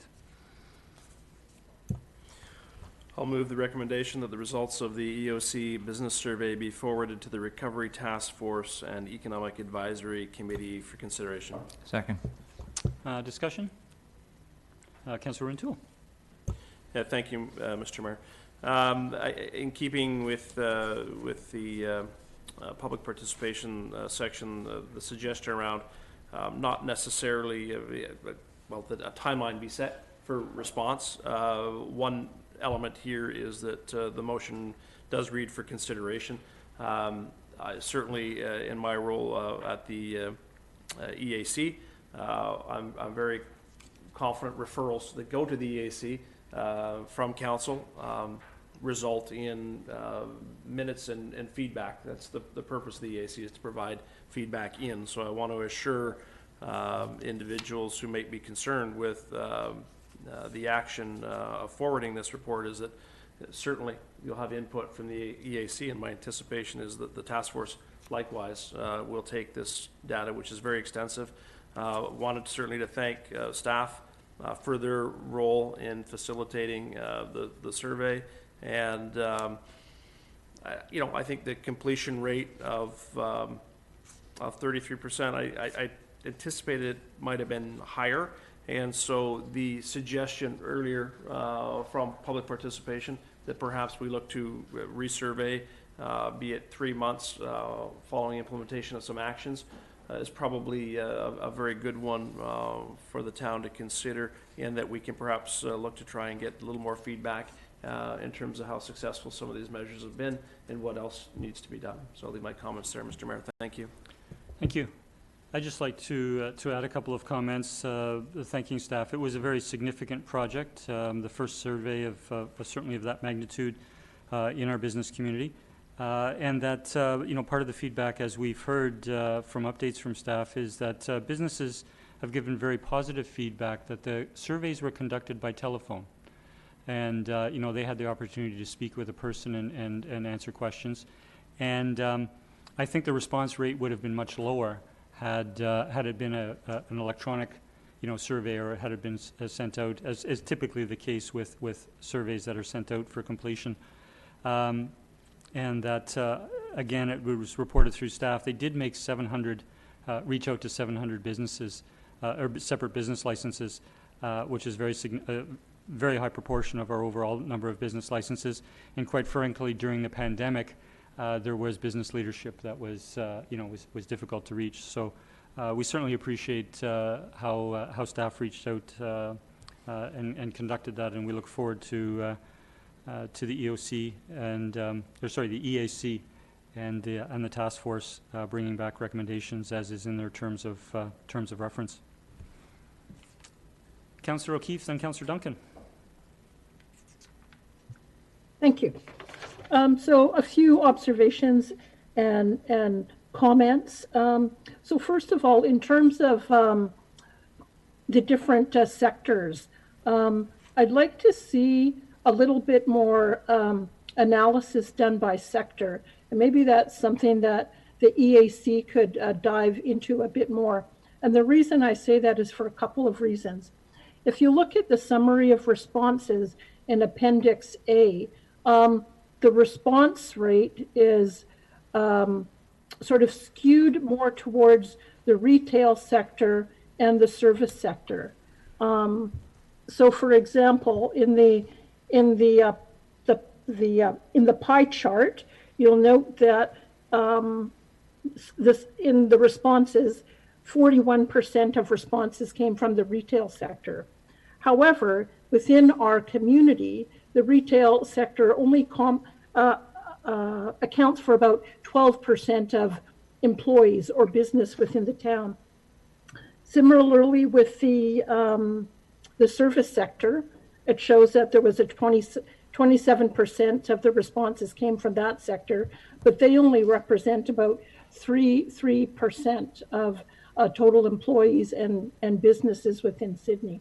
So I think it's important to be looking at those sorts of things to make sure that we don't skew our response to a particular sector.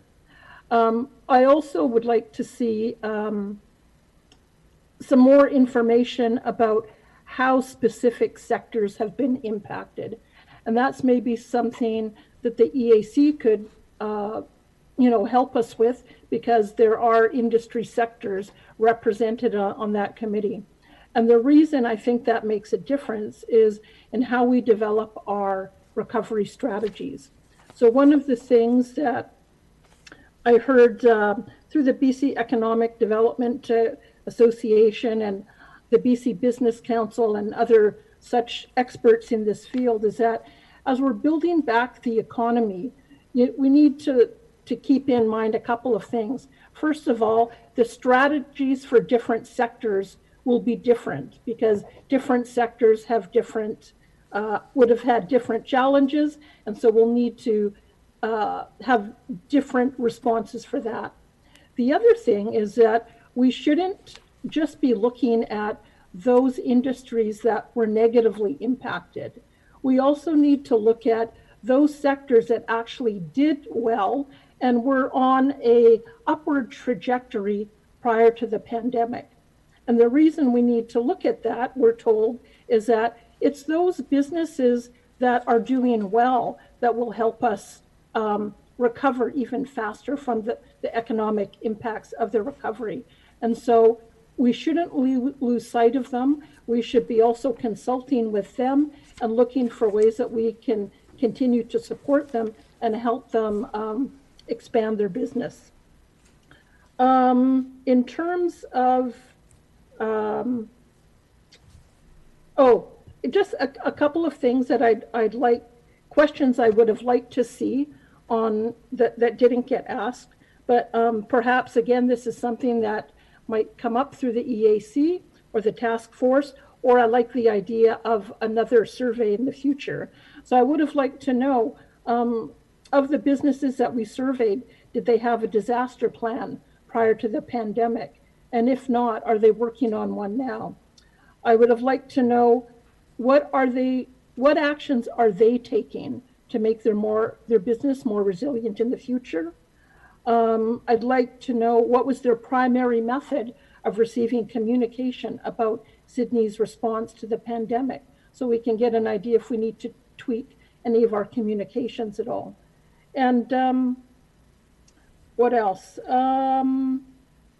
Yeah, so maybe in terms of communication, I understand that we had some difficulty getting hold of businesses because information was outdated, but I understand that we've corrected a lot of that. And so a suggestion, if it's not been done already, is that we compile a master list of all the businesses with their emails and contact information. So if we go through a second wave, or if we have other opportunities, maybe not pandemic related, where we want to send out an email blast to all the businesses in Sydney, that we will have now the ability to do that. Final point, I think, is in regards to the formatting of the info from the PED counters. And I think we mentioned this at the last meeting, I think, about having it in a different sort of format. And Councillor Duncan has come up with something that I think would work. The only thing that I would tweak with that is what I'd like to see on a graph with the PED counters, one graph that outlines, that provides a line for 2019 that shows the actual footsteps, not just the difference, and then another line on the same graph for 2020 that shows actual footsteps. So in one graph, we'll get one picture of what the actual footsteps were, and we'll also be able to see the variation between the 2 years. I'll leave it at that. Oh, sorry, one more thing. In terms of getting feedback on, if we're going to refer this to EAC and to the task force, yeah, I'd also be looking to have a deadline to respond, end of July or maybe mid-August. And I guess what I'd like to see is some short-term quick fixes, things that can be done right away, and maybe some longer-term things for consideration as we go into strategic planning.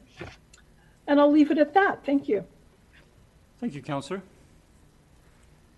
Any further discussion? Councillor Duncan. Thank you. I think Councillor O'Keefe was very comprehensive there. I was looking at whilst that 33% is an excellent response rate for any survey, I was wondering what the reason for the ones that didn't answer and how that might affect how we decide what was going on. And as she brought up, some of them are actually, some businesses are actually doing well. And I wondered how many didn't answer the phone because they were just busy and didn't see any point in giving a call back because everything was fine for them, so they didn't feel like giving any feedback. On the other hand, how many didn't answer the phone because there was nobody there in the business? So it's hard to guess that, but as she mentioned, it's good. We have representatives from different sectors of the business community on the Recovery Task Force and in the EAC, so maybe they can kind of give us an idea about which way that goes, whether that 79% surveyed saying they're negatively affected might be higher, or whether it could be slightly lower, but otherwise that's a pretty good indication. I was noticing also, and this might be something for the Recovery Task Force to kind of follow up with people later, or that we can kind of dig into more in a second round, would be, it was interesting how many people skipped the question when it came to layoffs. Most people chose to answer the question one way or another, but when it got to how many people have you laid off, or are you planning to lay off, suddenly people didn't want to answer the question. And I was trying to decide why they might not have said it, whether employees were around and might hear, if they're worried that there's going to be additional layoffs later and it's kind of sensitive and they don't want to talk about it. So that kind of made me wonder what was going on there and how that situation might develop. And this one, I wish I'd thought of it earlier when we talked about this survey, is that one of the pieces of information we never got was the age of the business owner, because one person did mention, or one of the bullet points that was in there about a concern brought up was the performance of investments. And so that's probably a business that actually does get some income from an investment. And I wondered about, we haven't really followed up on how many, we know many of our businesses are going to be, just given Sydney's demographics, owned by older people, or people getting closer who know what their retirement date is. And I'm wondering whether we should have asked, or should ask later, how this might be affecting people's ideas about if they're going to retire, when they're going to retire, and how that might be affecting them accessing some of the federal money that's being given out. And I wish I thought of it earlier. Thank you. Thank you for the survey. Thank you for the data. And thank you for the task force and EAC for following up with our businesses on how we can help everybody pull through this together. Thanks. Thank you, Councillor. I'll turn to Councillor Garnett. Thank you, Mr. Mayor. Thank you, staff, for compiling this. Surveys are very difficult. They're very difficult to get respondents to, and although I would have liked to have seen higher numbers, 33% is actually pretty high when you consider the amount of people you surveyed. I have experience with that, and it's not an easy task. I also appreciate the pedestrian counters. That gives you a good indication of what was happening in our community. On a negative side, the fact that there's people not out there. Of course, a lot of places were closed down, but that much less foot traffic for the stores that were open. But I also looked at it from a positive point of view. There's that many less people on the street. There were actually, if you look at the graph that Councillor Duncan was nice enough to do for us, people were paying attention to the directives given by the provincial health officer, and were not out as much as they needed to be. So you can kind of look at a graph or numbers anyway and get something out of it, and then that's something I drew out of it. So well done, Sydney. Thank you. Thank you, Councillor. Seeing no other discussion, I'll call the question. All those in favor? None opposed. The motion carries. Thank you. And we'll turn to item 13B, which is a report on expanding repurposed pedestrian space on Beacon Avenue. Thank you. I'll move the recommendation that signage be placed adjacent to the one open on-street parking space on the south side of Beacon between 2nd Street and 1st Street, indicating that it will be closed and receive feedback for 1 week. And if no significant concerns to repurposing the parking space are raised, staff repurposed the last on-street parking space on the south side of Beacon Avenue between 2nd Street and 1st, or if significant concerns to repurposing the parking are raised, staff to present these concerns to council. Second. Discussion. Councillor Garnett. If I may, Mr. Mayor, through you to staff, have there been any issues raised with that particular spot with persons with mobility issues in terms of not being able to access any of the businesses that you know of? Through the mayor to Councillor Garnett, there was been one incident. There was a fellow on a mobility scooter that did have some accessibility issues, and that was resolved by creating a bit of a raised platform as a result of that, and that's the only circumstance we're aware of. Great. Thanks very much. Thank you. Councillor O'Keefe. Thank you.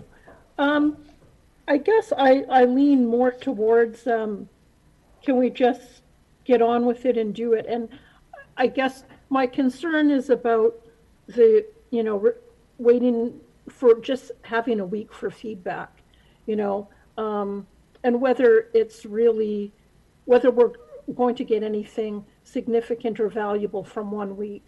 I'm thinking about when the city of Victoria closed Beacon Park, and they thought that they did a great job and they didn't receive any feedback. Well, they started getting feedback later because persons with disabilities aren't necessarily going out all the time to check to see what's going on with parks and sidewalks and that sort of thing. So I guess I'm inclined to just to go ahead and do it if staff, Chief Mickelson has indicated that there was an issue in the past and they've addressed that. So I guess I'm inclined to just allow staff to make the changes if they think it's appropriate, just because I don't think leaving it out for feedback for 1 week is necessarily going to get any significant feedback. Thank you, Councillor. I'll just clarify that it was council that actually approved in previous resolution that if an entire parking in an entire block was going to be repurposed, that it would come back before council. And so while part of the block has been repurposed, now this takes up the rest of the block. And I think staff have chosen an appropriate time frame. If it was one of the larger, more significant blocks in town, perhaps we would wait for, that would have a greater impact on the town. We would have a longer feedback time, but I think this, I support this process and think it'll move forward quickly. Further discussion? Seeing none, I'll call the question. All in favor? Opposed? Sorry, Councillor O'Keefe, are you opposed? No. Sorry, you're in favor? Yes. Okay, there was just a delay in seeing Oh. your hand. So Okay.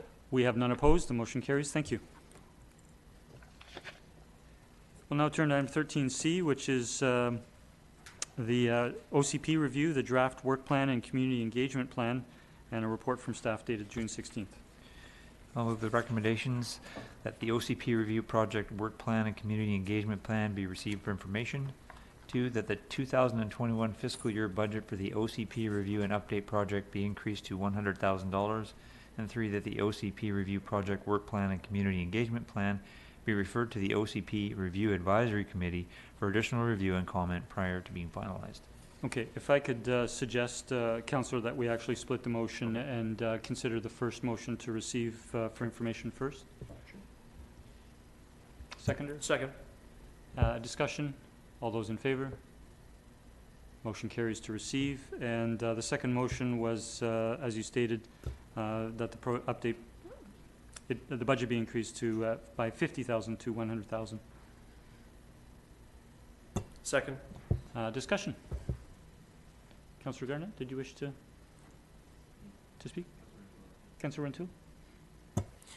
Yes, thank you, Mr. Mayor. So looking at the undertaking from Modus and going back to the original intent, obviously, was that council was looking for as inclusive a process as possible, with as many avenues for the budget that was set for community engagement and for seeking opportunities for input from the public. And to me, the manner in which I understand we solicited from proponents the opportunity to provide us with extras and to see what those might look like. That was solicited, as part of the process. But in my mind, again, looking at our budget climate, recognizing the amount of interest this community has rightly shown in the OCP and its process, my expectation is that we'll see a lot of input through the mechanisms in place. Yes, more would be better. Some councillors have commented that 33% is fantastic and great, and I don't disagree under normal circumstances when soliciting feedback that 33% is fantastic. But in the current environment, I would expect a very invested response from the community with regards to us undertaking of this nature. And so I'm still, as I'd mentioned previously when we'd had an initial discussion on this, uncomfortable with spending additional money essentially in an effort to lead a horse to water. I'll leave my comments there. Thank you, Councillor. Councillor O'Keefe. Thank you, Mr. Mayor. At this point, I think I tend to agree with Councillor Rintoul. It would be nice if we had unlimited deep pockets, but we don't. You know, we've reduced taxes significantly.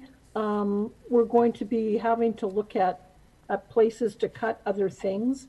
I think there is significant interest in the OCP in the community. So I think we should be able to squeak by with what has been presented. My only issues, actually, it's not related to the budget, so maybe I'll leave those for when we talk about referring that. So I'll just leave it at that.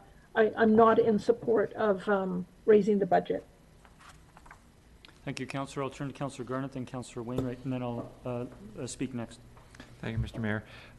I'm in support of this, understanding the financial restraints. This is a critically important thing that we're doing during our term, and I appreciate what Councillor Keith said about comments about people will be vested in it, but I know there's a great percentage of people in this community that will not take part in this unless we reach them. There's a specific sort of demographic that generally does not get involved in municipal politics. And I would like to see us make every opportunity to reach that group, because it's the group we don't often hear from. And they're the people that are going to be here for the next 20, 30, 40 years raising their families. And I think they need to have their say. So I'm comfortable with this motion. Thank you. Thank you, Councillor Garnett. And turn to Councillor Wainwright. Thank you, Mr. Mayor. I support increasing the budget as well.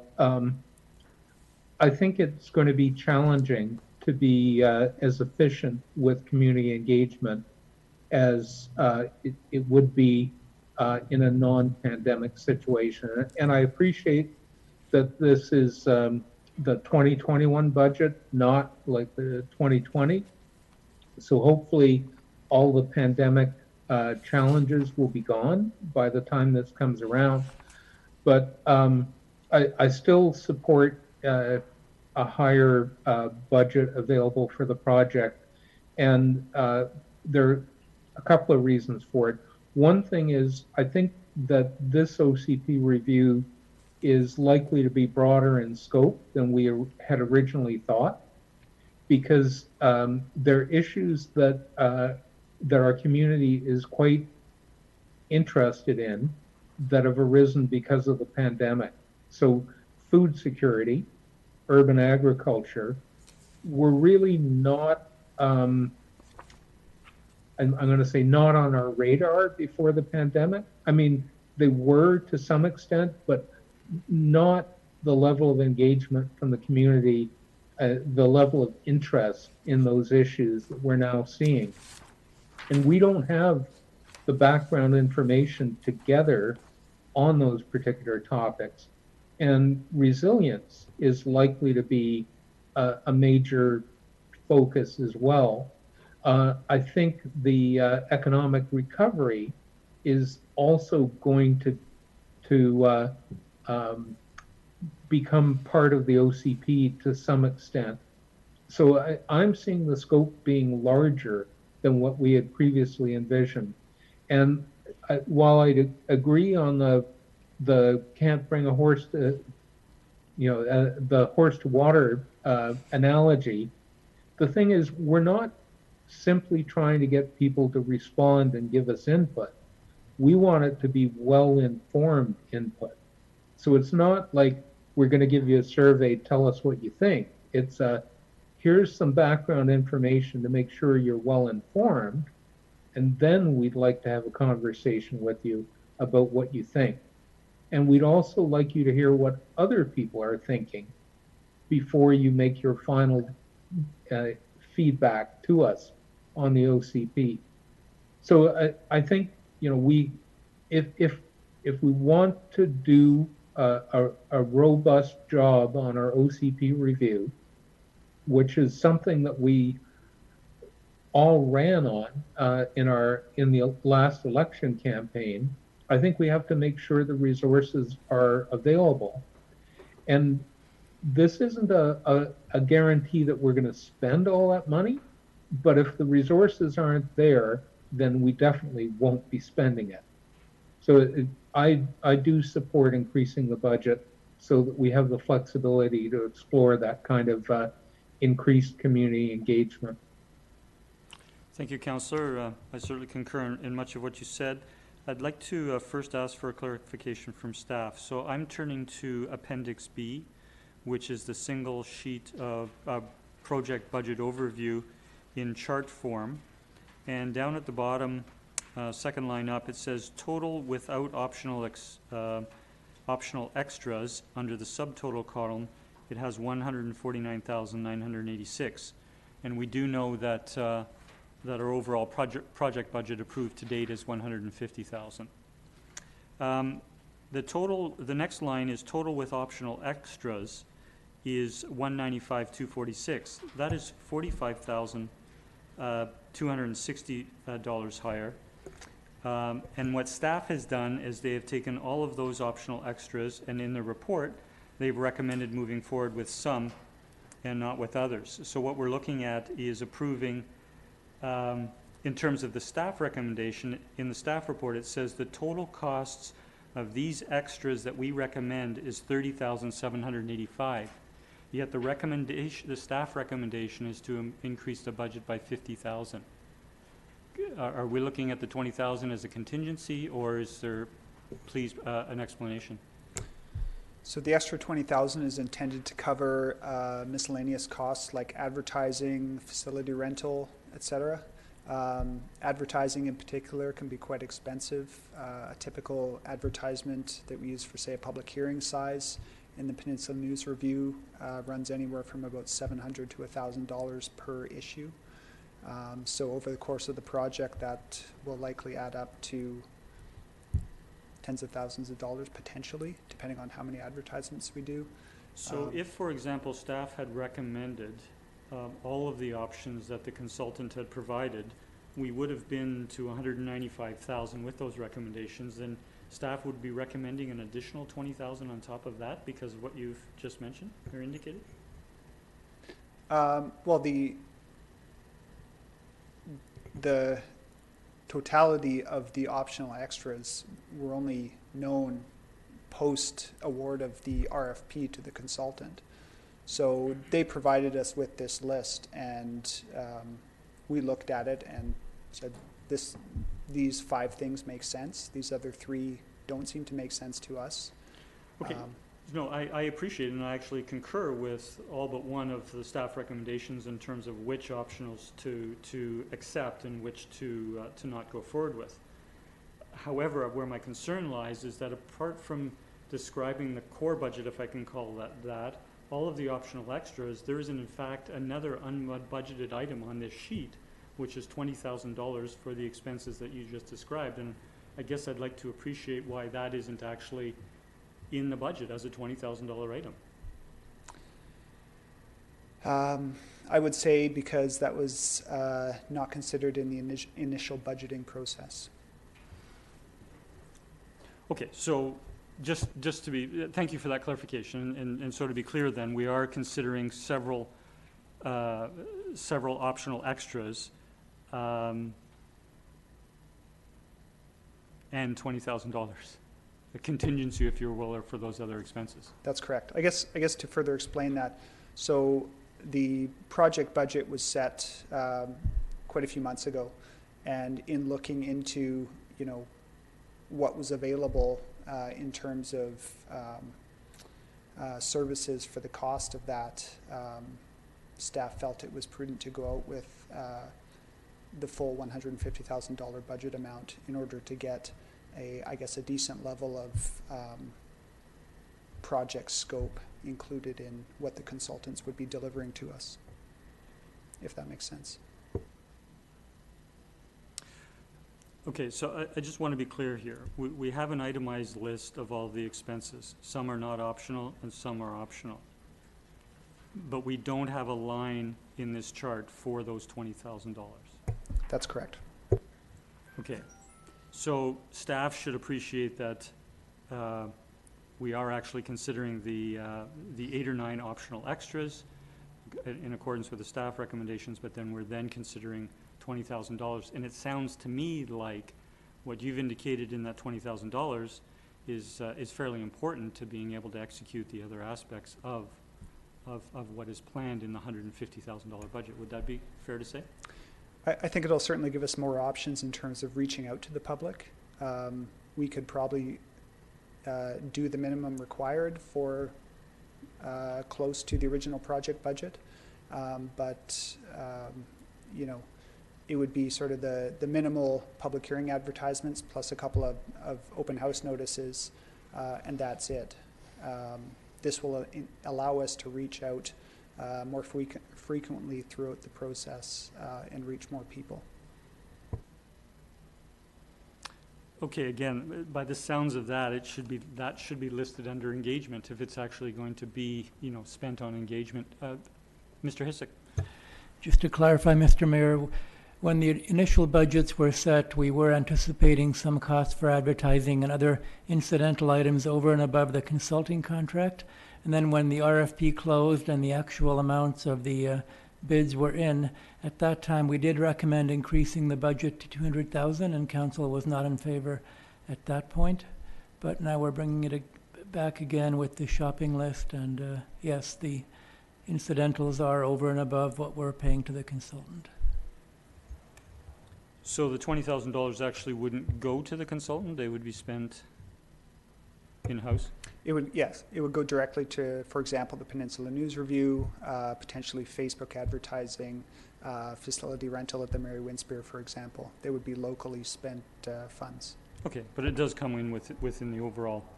It is in the project. Within the project expenses, budget. Yes. Okay, I share some of the concerns that's been expressed in terms of increasing the budget by the full amount. And there's one item, the OC Pizza Night Workbook Program, at a cost of nearly $5,000. I would recommend removal of that. I think there is ample opportunity for engagement. It's a fulsome engagement plan. I think we're going to be pleasantly surprised with the number of community organizations and neighborhood groups that we have in Sydney. We know we have a long list. We have several participating on various committees, and I think we're going to get fulsome. And I just think that while it's an innovative idea, the Pizza Night Workbook Program, it's very small groups. I think it's something like 4+ individuals getting together and making a submission. I would suggest that removed. It's just $5,000, but I would like to account for all of the money that we're allocating. And would ask that going forward from whatever we approve tonight, that this project budget overview be redone to show that particular expense area for $20,000. I'll turn to Councillor O'Keefe, then Councillor Duncan.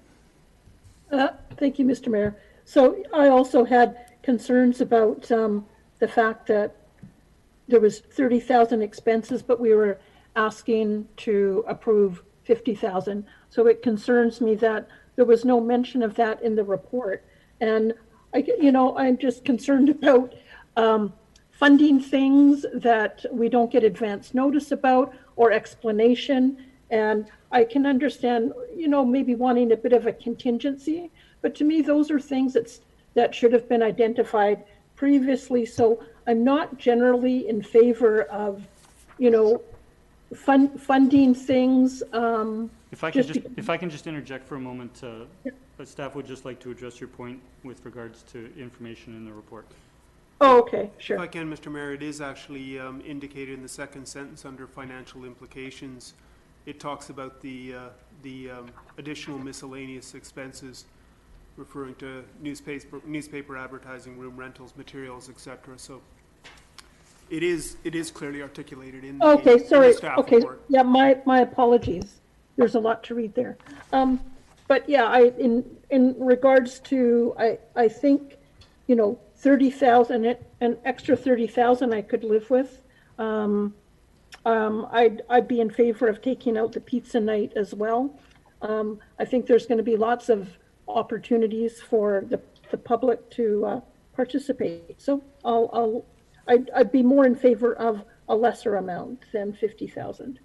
Thanks. Okay, we have a motion on the floor for the 200,000, so if councillor is wanting to amend, or wanting to change that, it would be by amendment. Councillor O'Keefe, do you have an amendment at this time? Okay, I'll propose an amendment of 130,000 for an additional 30,000 then. Sorry, if we're doing an amendment, I think it would be helpful to have the specifics of what we're eliminating and what we're including in terms of the staff recommendations and the options that are before us. Okay, I'll propose that we remove the pizza night. Okay, let's take them one at a time, Councillor. Do we have a seconder on removing pizza night? Second. Discussion on that, Councillor Wainwright, then Councillor Duncan.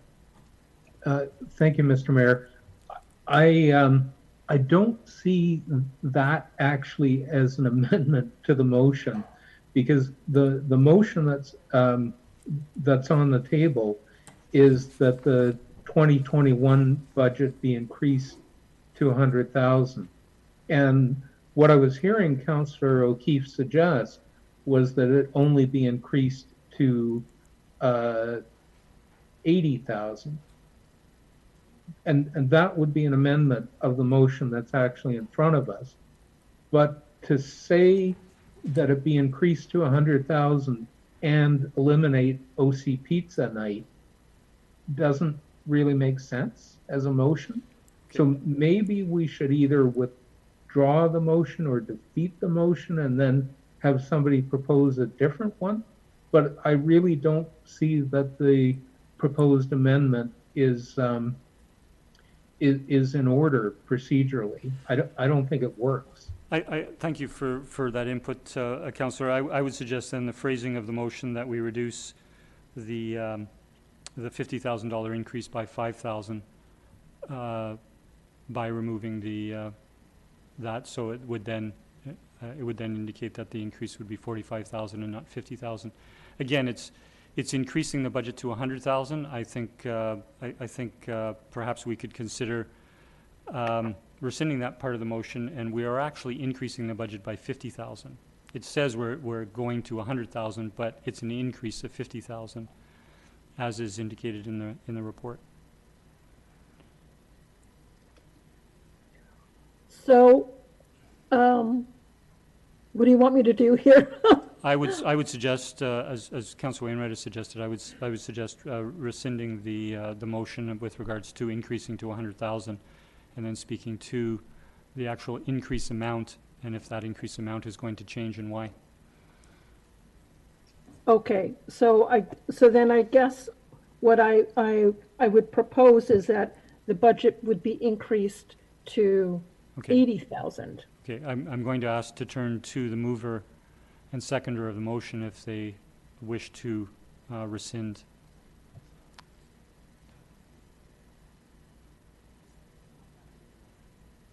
Okay. Okay, so we're going to have to word it then as such in terms of an amendment that you wish to the increase to be 95,000, reduce it from 100,000 to 95,000 by removing that particular item. I'll turn to staff. Would that be an appropriate amendment to the motion?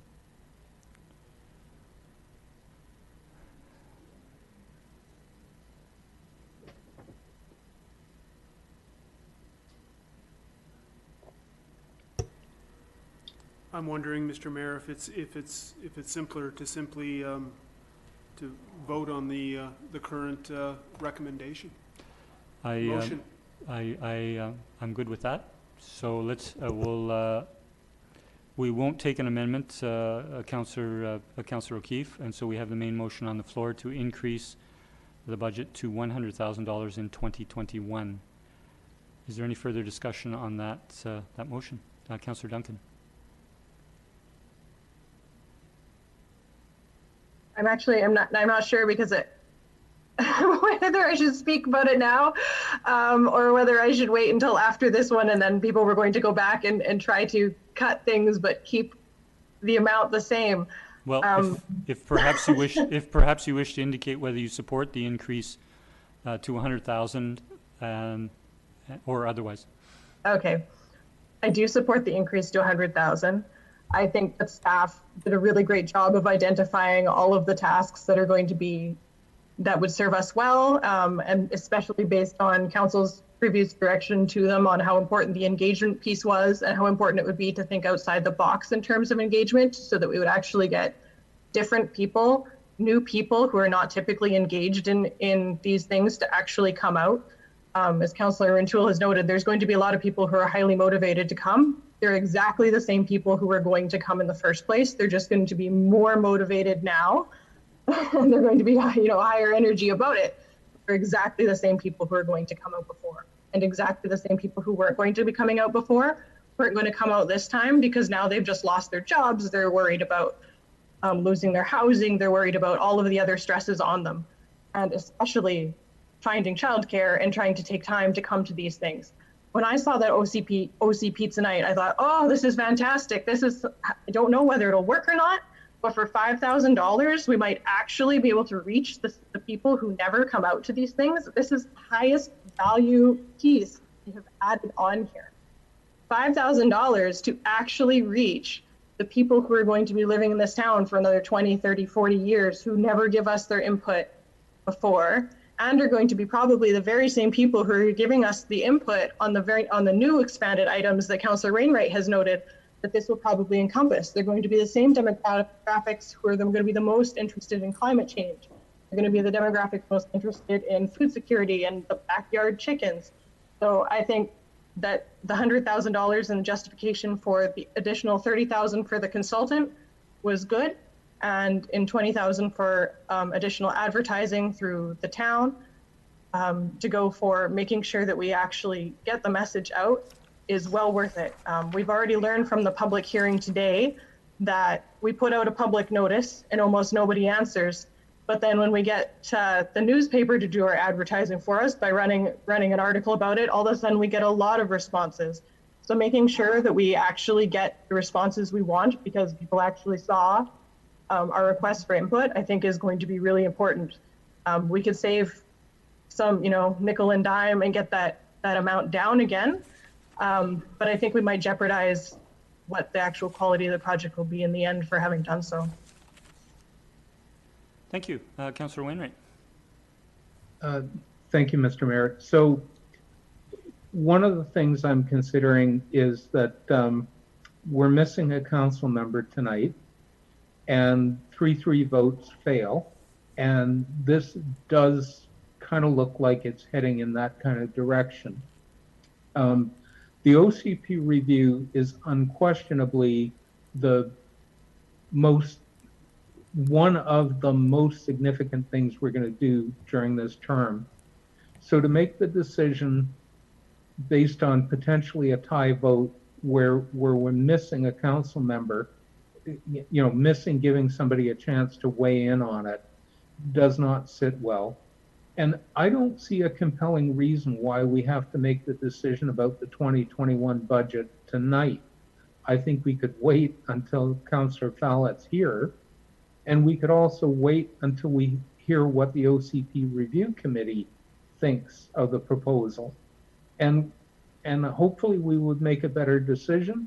And if it goes 4-3, fine. At least we had a full council and, to do it.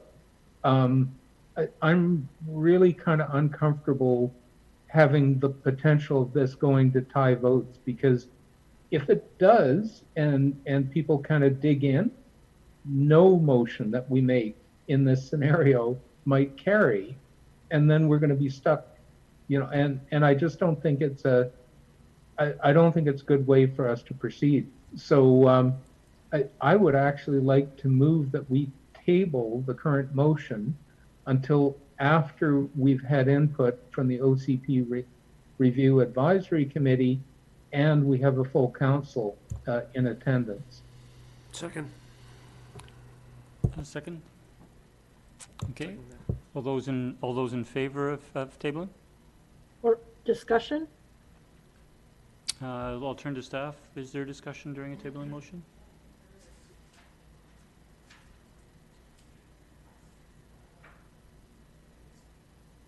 I don't think so.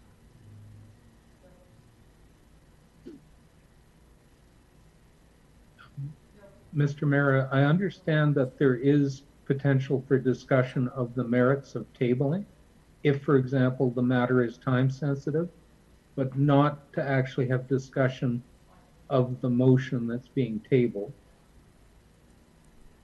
Okay. Thank you, Ms. Nelson and Councillor Wainwright. So discussion on the time sensitivity of tabling.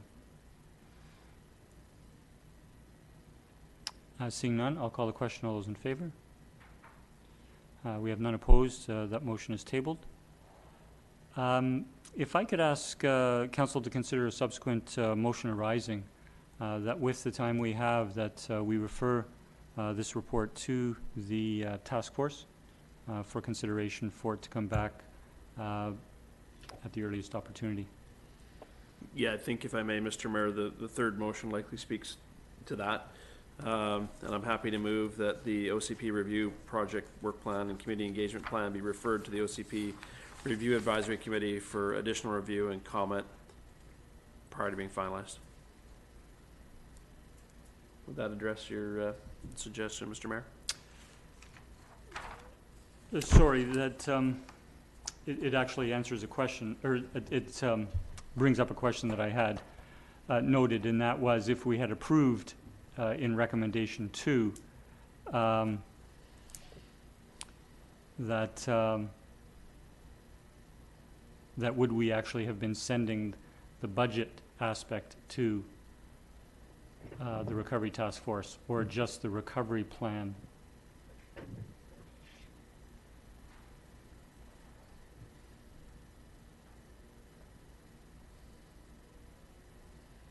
If I may, I think this is speaking to the OCP Review Advisory Committee, and we're referring, as I understand the staff recommendation, we're referring this work plan and this community engagement plan for their comment prior to being finalized. So that speaks to Councillor Wainwright's suggestion. In my mind, that's certainly the intent of myself moving the motion, that while we've tabled the budget question, we would then refer this particular plan, this piece, for the advisory committee's comment back to council, and also allow council to convene at a time with the full council to readdress the tabled motion.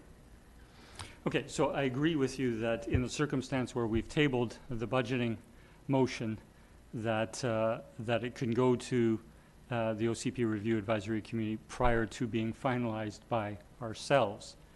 The question is for clarification to that recovery task force, are we expecting them to review the budget aspect that we've been deliberating on tonight and to weigh in on that, as well as the project work plan and the engagement plan? Mr. Mayor, the intention was that if council had approved the additional budget, it would have informed the OCP Review Committee in terms of what having the freedom to accept the work plan as suggested by Mr. Newcomb and the consultant. So now, without having the budget certainty, they might feel a little limited in what they can and cannot approve as part of the project plan. If I may, Mr. Mayor, I think we're asking them to review and comment. And so to me, that provides them with the opportunity to review this proposal and bring back to council, indeed, their thoughts on some of the specificity in here. For example, the OCP tonight and some of the specifics that are in here, and likely we can use their feedback agreeing with Councillor Wainwright that it's not particularly time sensitive, the 2021 budget element.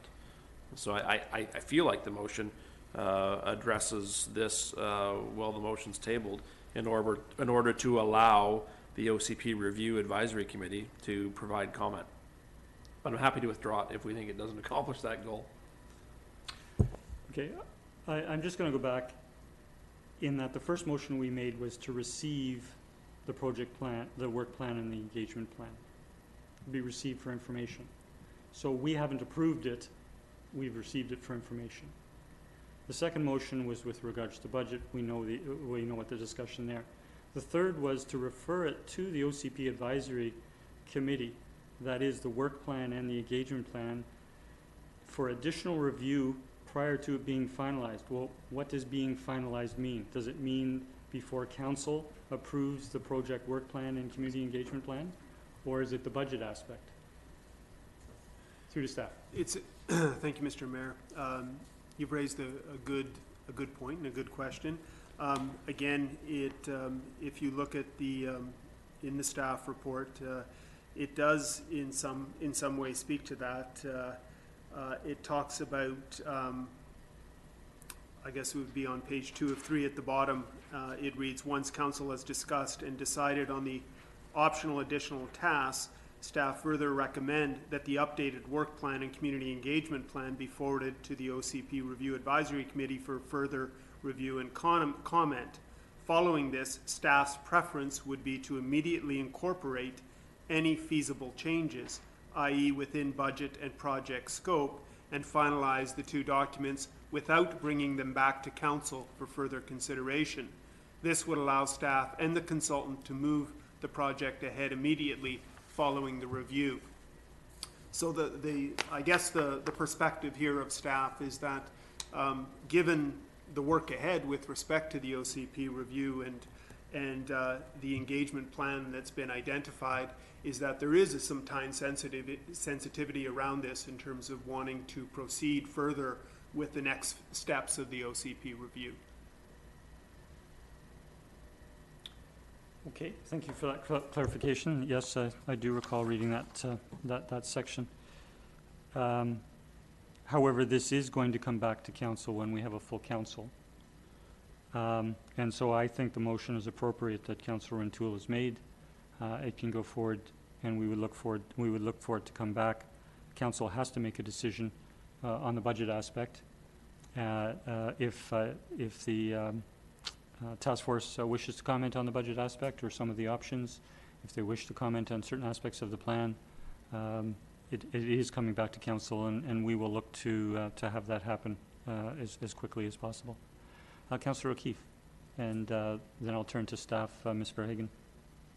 Thank you. So I was just wondering, when was the time for council to be providing any thoughts or comments on this? It wasn't clear to me whether it was now or whether we were going to refer it back to the review committee and then it comes back to us. I know that staff have also scheduled a special OCP orientation or a special meeting specifically on this, and so that we would discuss those things there. So I'm just needing a bit of clarity about if we have comments or suggestions, when is and where is the appropriate time to make those? Thank you, Councillor. I'm going to turn to Mr. Humble, who wishes to speak, then Ms. Verhagen, and then myself if my points haven't been covered. Through the Mayor to Councillor O'Keefe. To respond to your question in terms of the time, I think the intent here was we had hoped, or staff had hoped to receive input and feedback from council this evening on the engagement plan and work plan that's been presented, and that any sort of feedback that council had or recommendations that they may have could be referred to the OCP Advisory Committee for their consideration when reviewing it. So I think the intent is to receive that this evening. Thank you, Mr. Humble. Those were my thoughts. Ms. Verhagen. Thank you. Just a question of clarification. A couple times you've mentioned the Recovery Task Force and their role in reviewing this draft OCP work plan. I'm just wanting to see Did you mean to say Recovery Task Force, or did you mean to say the OCP Advisory Committee? Because I'm not clear on what the Recovery Task Force's role would be in reviewing this project. I stand corrected. I misspoke. Thank you, Ms. Verhagen. Thank you. I did mean the OCP Review Committee. Thank you. Councillor O'Keefe. Sorry, we don't have a seconder for Councillor Rintoul's motion. If we could I'll have second. Councillor O'Keefe. Oh, okay. I'm in support of the motion, but I guess in terms of comments or feedback in terms of the plan, I did have some comments on that, if this is the appropriate time to state those. Certainly. Okay. So I guess one comment I had was about delaying any significant engagement until the fall.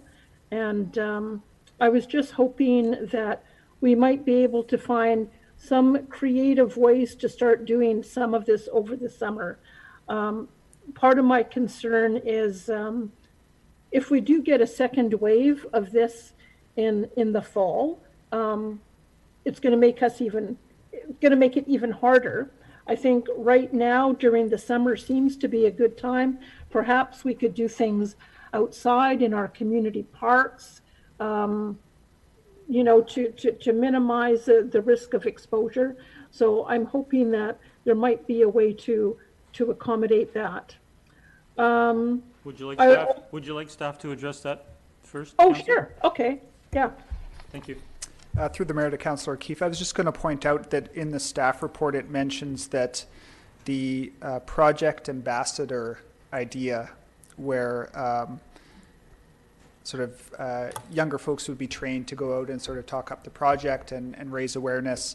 That was not recommended to be included because staff felt that we could do an equally good job of that. Just discussing the general aspects of the project, where people could get in touch and where they could give their input. And so the idea was that during the summer, staff would go out and sort of act as ambassadors on Beacon Avenue or potentially other areas around town as well.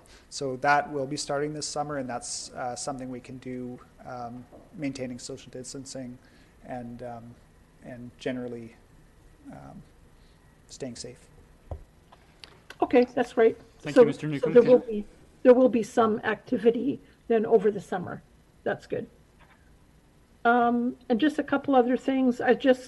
Councillor Duncan had mentioned food security, so I didn't see too much mention of that or heritage about how those would be covered off. So I'd be looking for some more information about that. And also in terms of accessibility issues, I understand we're going to be doing perhaps a survey.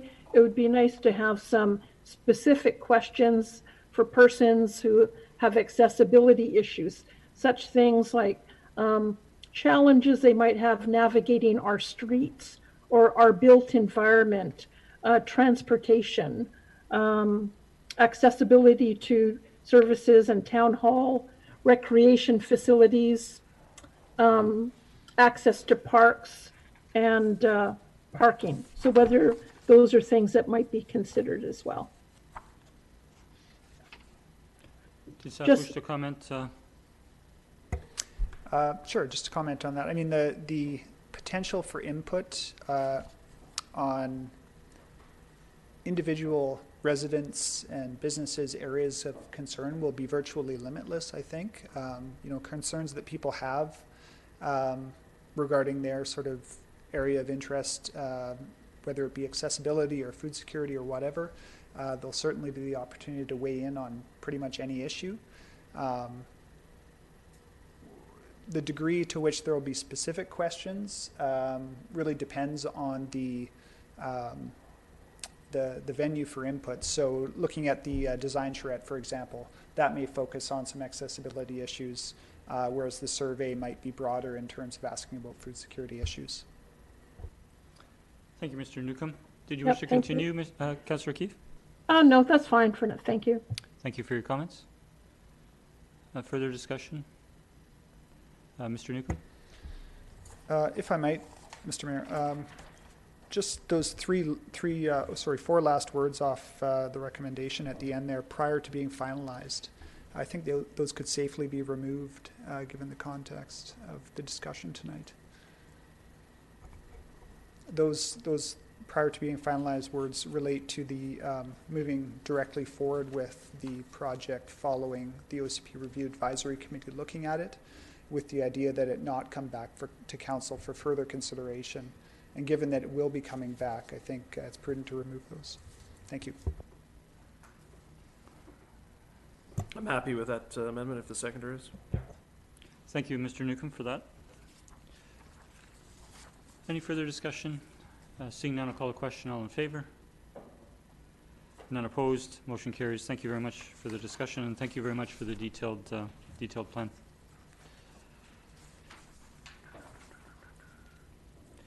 We now have an update on the Ray Creek Pond remediation with regards to impact on trees. A report from staff dated June 16th. Move that council receive this report for information and that staff notify the Wasanich Leadership Council and surrounding residents about anticipated impacts to trees. Second.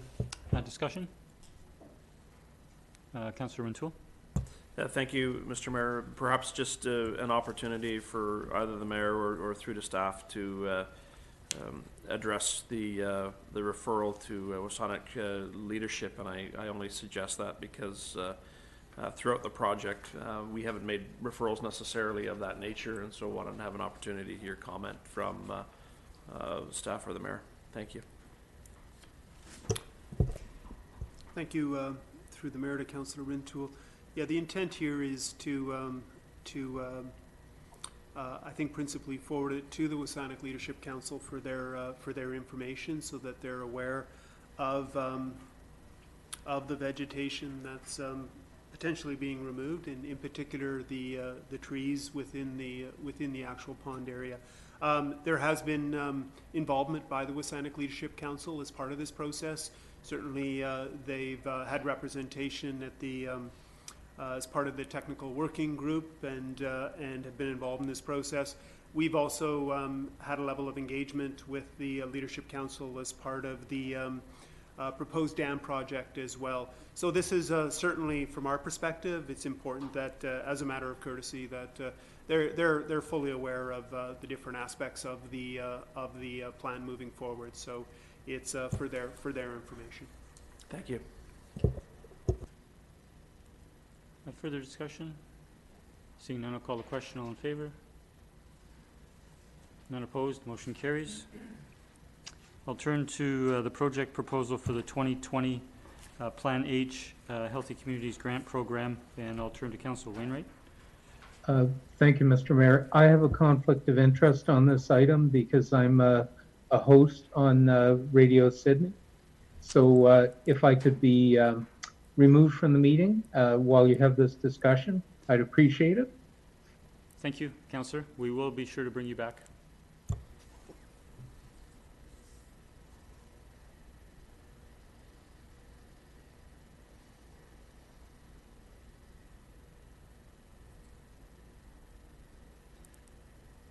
And so, it's a benefit if any public members watching, Councillor Wainwright has been put in that virtual room and cannot participate. And so I'll go to council with regards to a recommendation.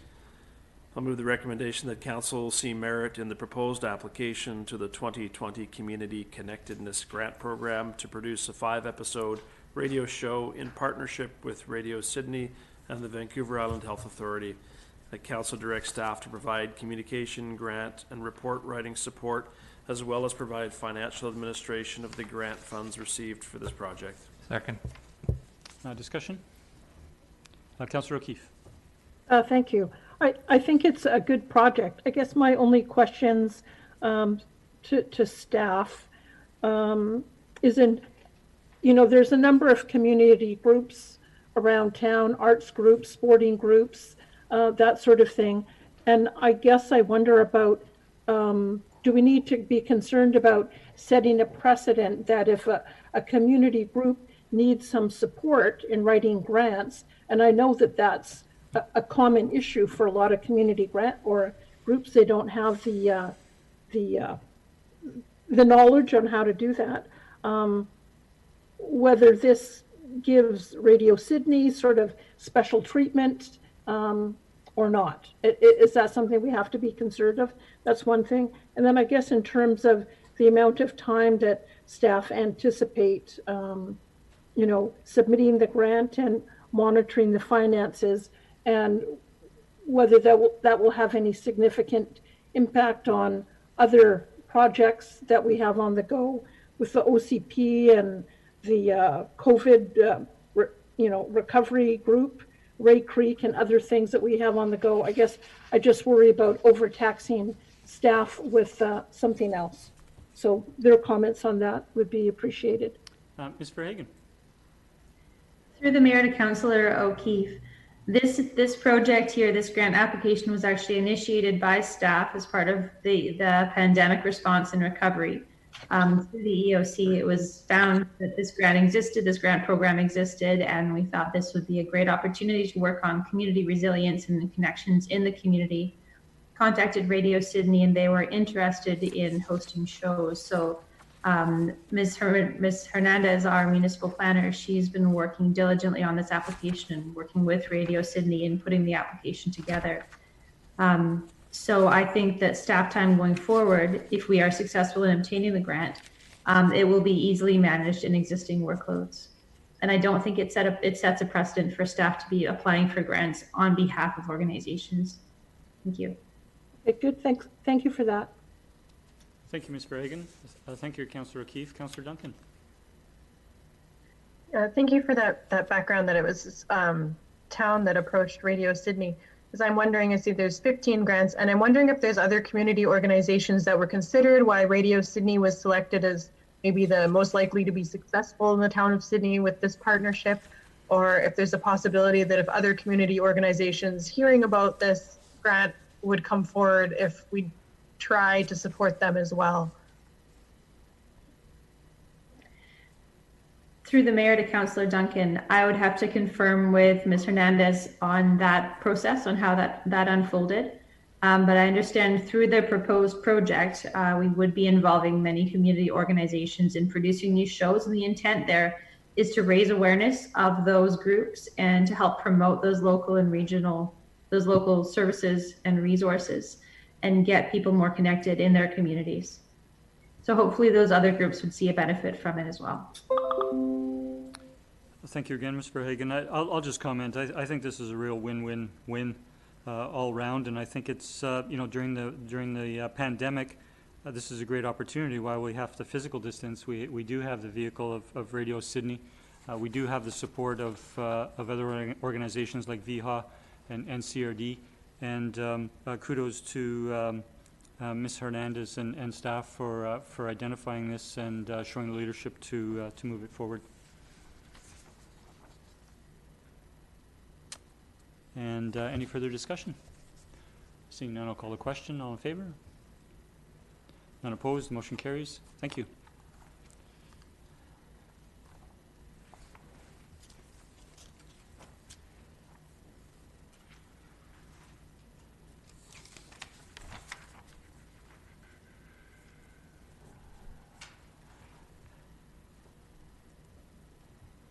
Welcome back, Councillor Wainwright.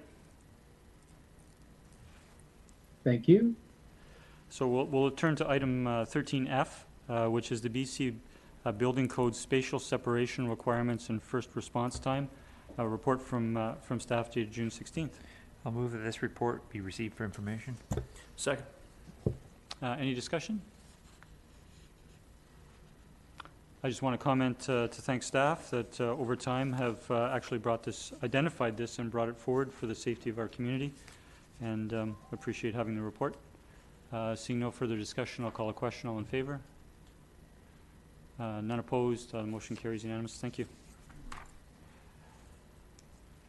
Community Safety Building, item 13G, the Community Safety Building Project Final Report, and a report from staff dated June 16th. I'll move that the report be received for information. Second. Discussion. Councillor O'Keefe?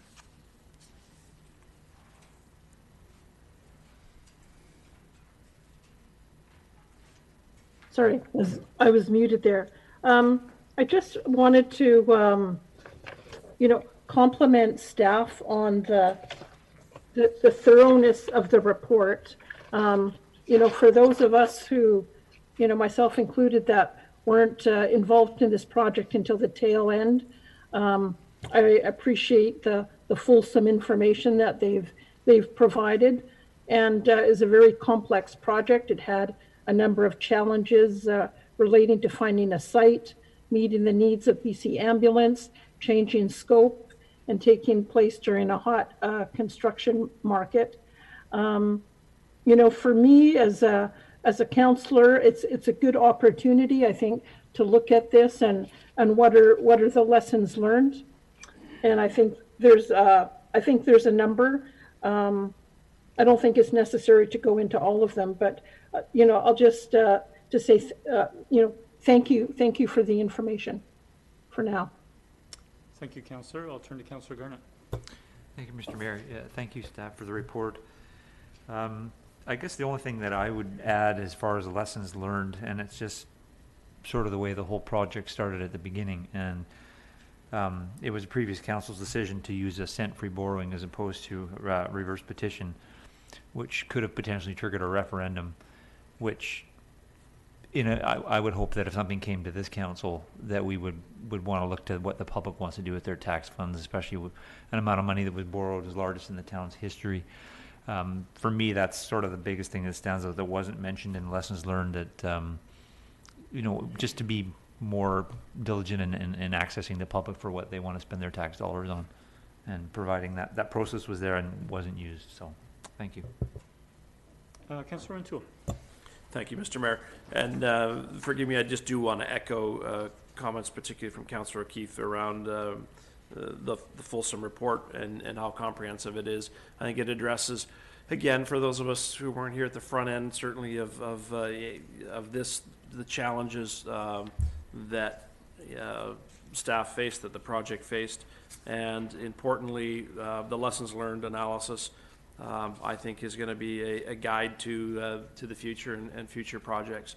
I think it's very comprehensive and something that council and the community certainly was looking forward to seeing. And I think you've done justice to providing insight around the challenges and the overruns in many cases. So thank you very much. Thank you, Councillor. Councillor O'Keefe. Thank you. I did have one question. I've been reviewing the Auditor General for Local Government. They have a document of oversight of capital projects, planning and procurement. And one of the things they talked about was, does our organization have a policy framework in place to guide and monitor capital projects? And so I know that we have a procurement policy, but I wasn't aware of whether we had one that was specific to guiding and monitoring capital projects. So just a question to staff is if we have one, and if we don't, should we think about having one? Thank you, Councillor. The issue of monitoring capital projects, it's really the same as our comprehensive quarterly budget reviews. There's no distinction between a capital project per se and then an operating function. We give the same amount of oversight to all of them, but obviously the bigger capital projects like this one get even more oversight, and that can be evidenced by the 35 plus reports to council on this one particular topic. Thank you, Mr. Isick. Any further discussion? I'll call the question. All those in favor? None opposed. Motion carries. Thank you. We'll now turn to the status update, the outstanding council action items, report from staff dated June 10th.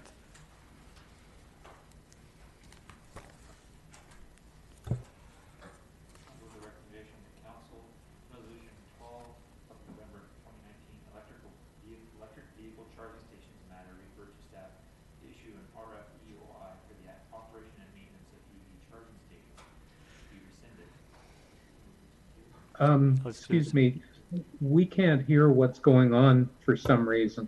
Okay. Okay. try it. Can you hear now? Yes. Okay. Just do it in two. If you could, do them separately, if you could Yeah. repeat the first, Council. Okay. Thank you. Here we go. The Council Resolution 12th of November 2019, electric vehicle charging stations matter referred to staff to issue an RFEOI for the operation and maintenance of EV charging station be rescinded. Second. Discussion? Councillor O'Keefe.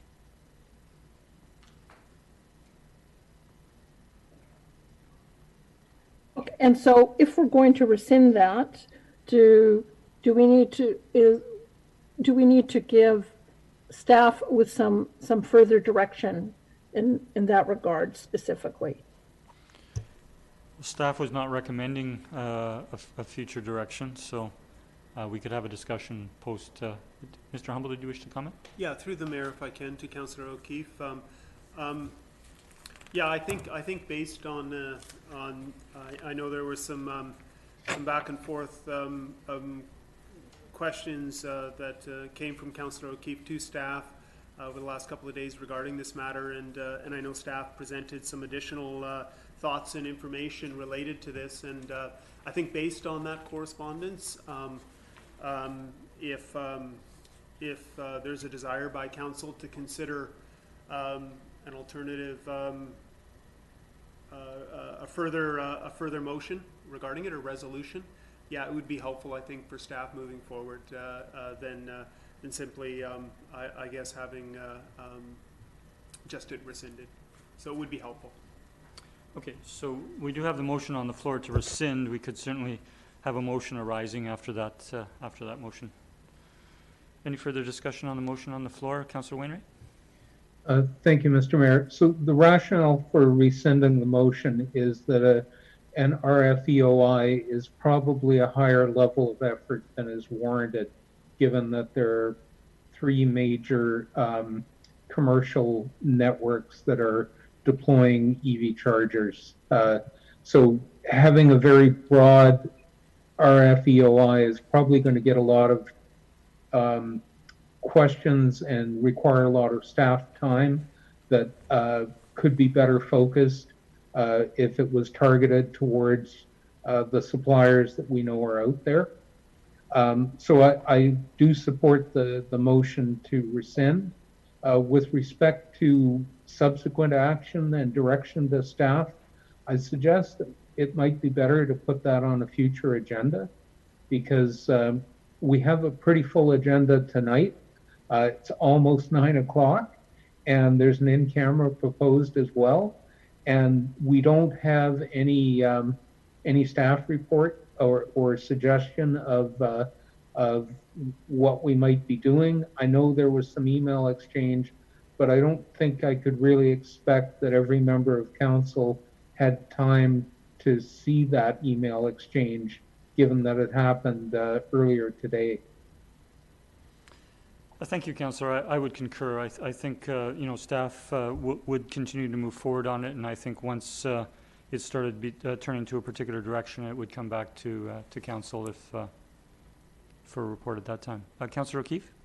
Thank you. I didn't want to get into a big thing about it in terms of another motion, but I do think it's important that it does come back to us, maybe during strategic planning.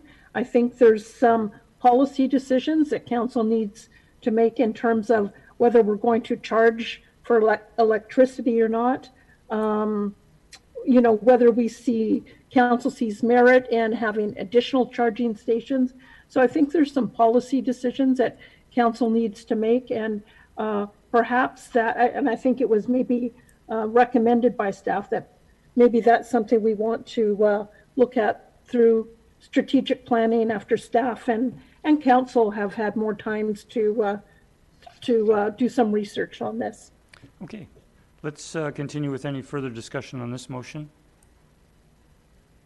Seeing none, I'll call the question. All in favor? Motion carries unanimous. Thank you. A question through to staff. Do you foresee, without council making a motion, that you would be forwarding or coming back to council with a report? Thank you, Mr. Mayor. Yes, we'll bring a report forward. Okay, thank you. And we do have the second recommendation. I'll move the report be received for information. Second. Councillor O'Keefe. Thank you. So just, there were a few things in here that I wanted to comment or follow up on. In regards to the bike storage, so it's talking about, deferring this for some time. I guess my concern is that as a result of the pandemic, we've seen an increase in the number of people using bikes coming into the downtown core. And I guess I'd like to see this with bike storage progressing sooner rather than later.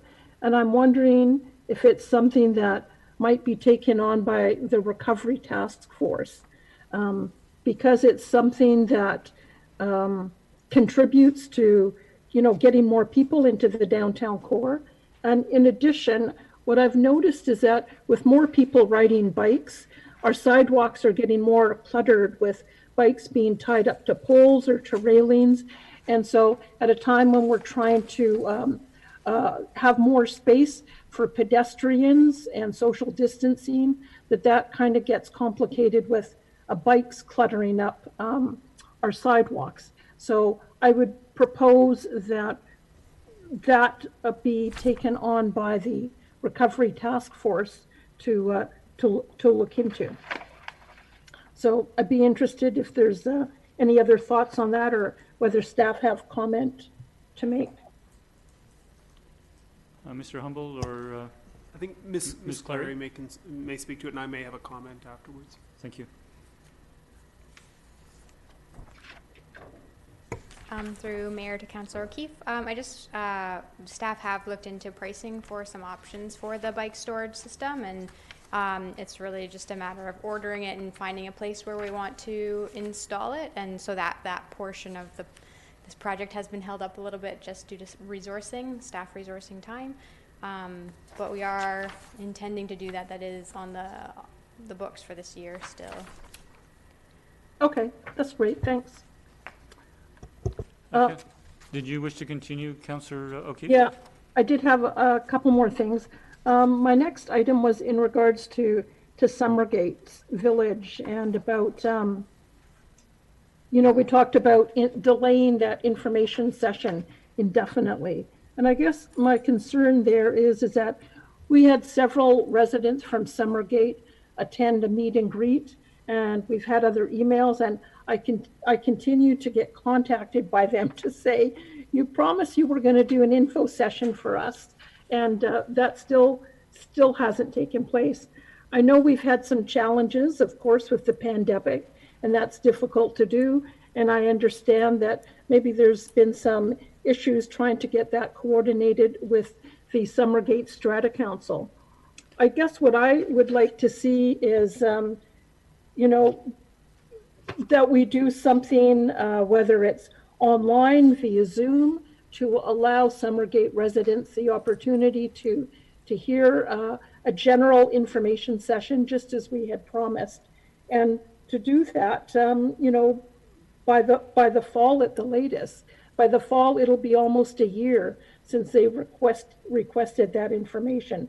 So I'm not in favor of leaving this indefinitely. Thank you for your comment, Councillor O'Keefe. I might note that under item 14, we did receive a late item, which is correspondence from residents of Summergate Village, and we did put it under correspondence to actually speak to some of the aspect that you've just indicated. So we could speak to it now, but it will come up again under correspondence, and we can address it in any particular council action then. Two more things. What I was wondering is, I didn't see the Portland Loo on the list, and whether that's something that should be on the list or not. And the reason I'm raising it is because the SBIA has brought it up to me again to say, where are the washrooms that we promised?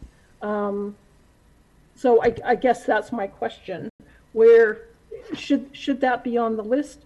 And so that I can report back to them, where are we in getting that additional washroom for this? I think we wanted that for this summer.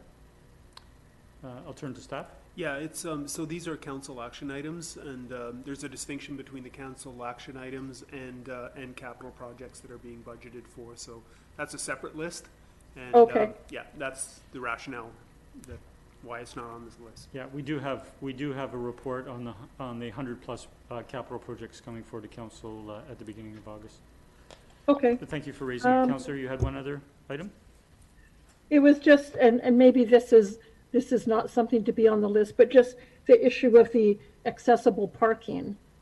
So I thought it had been an action item in terms of updating the parking bylaw. And so whether this should be on the list or whether it's on another list, but I just wanted to make sure it was on a list somewhere and that it's being taken care of.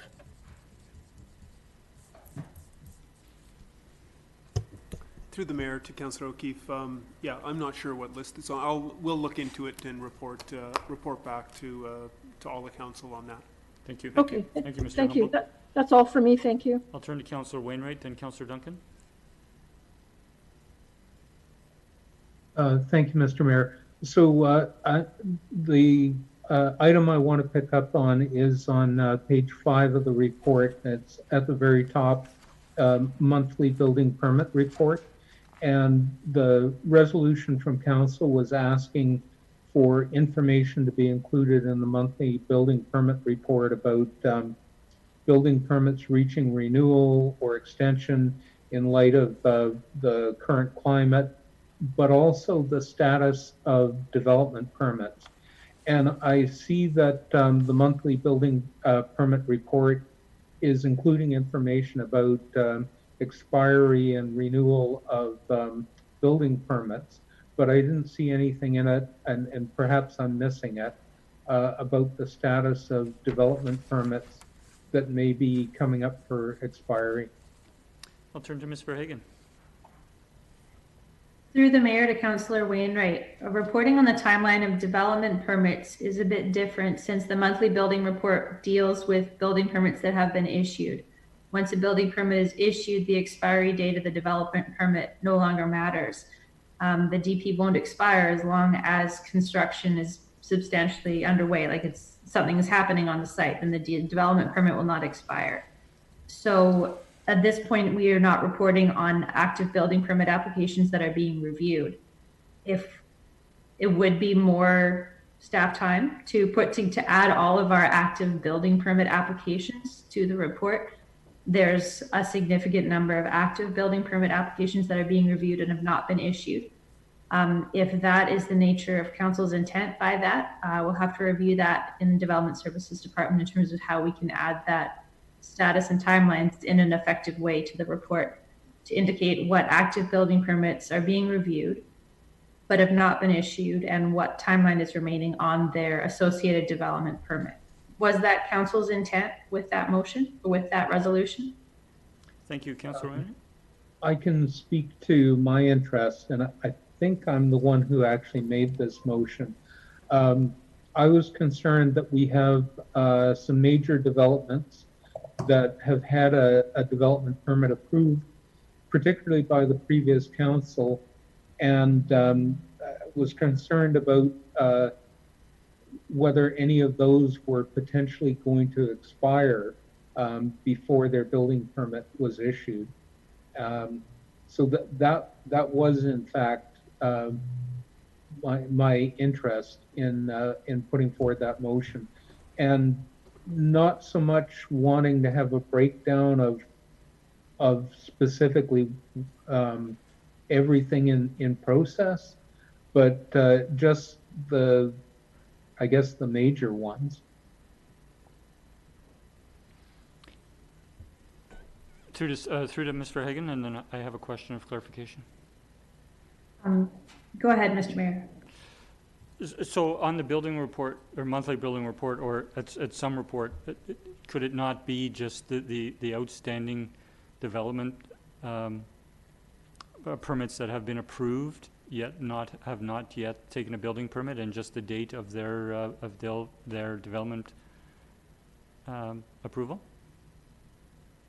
And we would know based on the, you know, the timelines, how close it was getting to timeline? Through to the mayor and Councillor Wainwright. Yes, we can look at doing that and including those.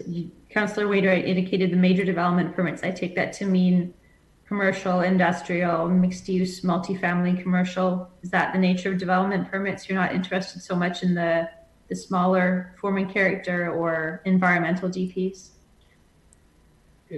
Just to answer that, yes, that's correct. Not interested in any minor development permits, not interested in any development permits that are single family in nature. My focus really, or my interest really was on the larger projects, the multifamily and the commercial industrial. Mixed use. Ms. Reagan? All right, through the mayor to Councillor Wainwright, I'll discuss that with Development Services staff and work on adding more information along that line to the next monthly building permit report. Thank you. Thank you. Councillor Duncan? Thank you. There was one item, it's on page 4, March 23rd of 2020 of this year, and the staff note, if council is open to a remote presentation, we can contact CRD and schedule for summer. That sounded like you wanted us to give you an indication of how we felt about that. Would you like that in a motion, or would you just kind of like us to go through and give you a yep?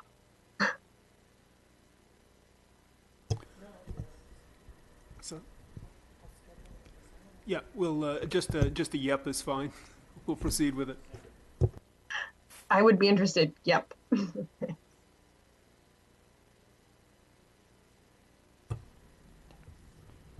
Okay, thank you. Any further discussion? Seeing none, I'll call the question. All in favor? The motion carries. Thank you. Thank you for that report. We'll now next move to item 13I, which is the monthly building permit report for May. I'll move receipt for information. Second. Any discussion? Seeing none, I'll call the question. All in favor? None opposed. Motion carries. Thank you. We're now turning to our items of correspondence that we've raised or brought to correspondence, and the first is the letter of correspondence from M.N.C. Anderson, residents of Summergate Village, regarding Summergate Village. And if I might just comment to introduce, further to the comments that Councillor O'Keefe made, I would ask Council to consider a recommendation whereby we staff write to the Strata president, asking him to gather questions from the residents and forward them from the Strata Council to staff, such that they can respond. So moved. Second. The reason for my suggesting that course, and I appreciate there are other options such as having a Zoom meeting and that sort, is we're in a situation where we know there is going to be significant change. We know there are concerns with existing Summergate residents.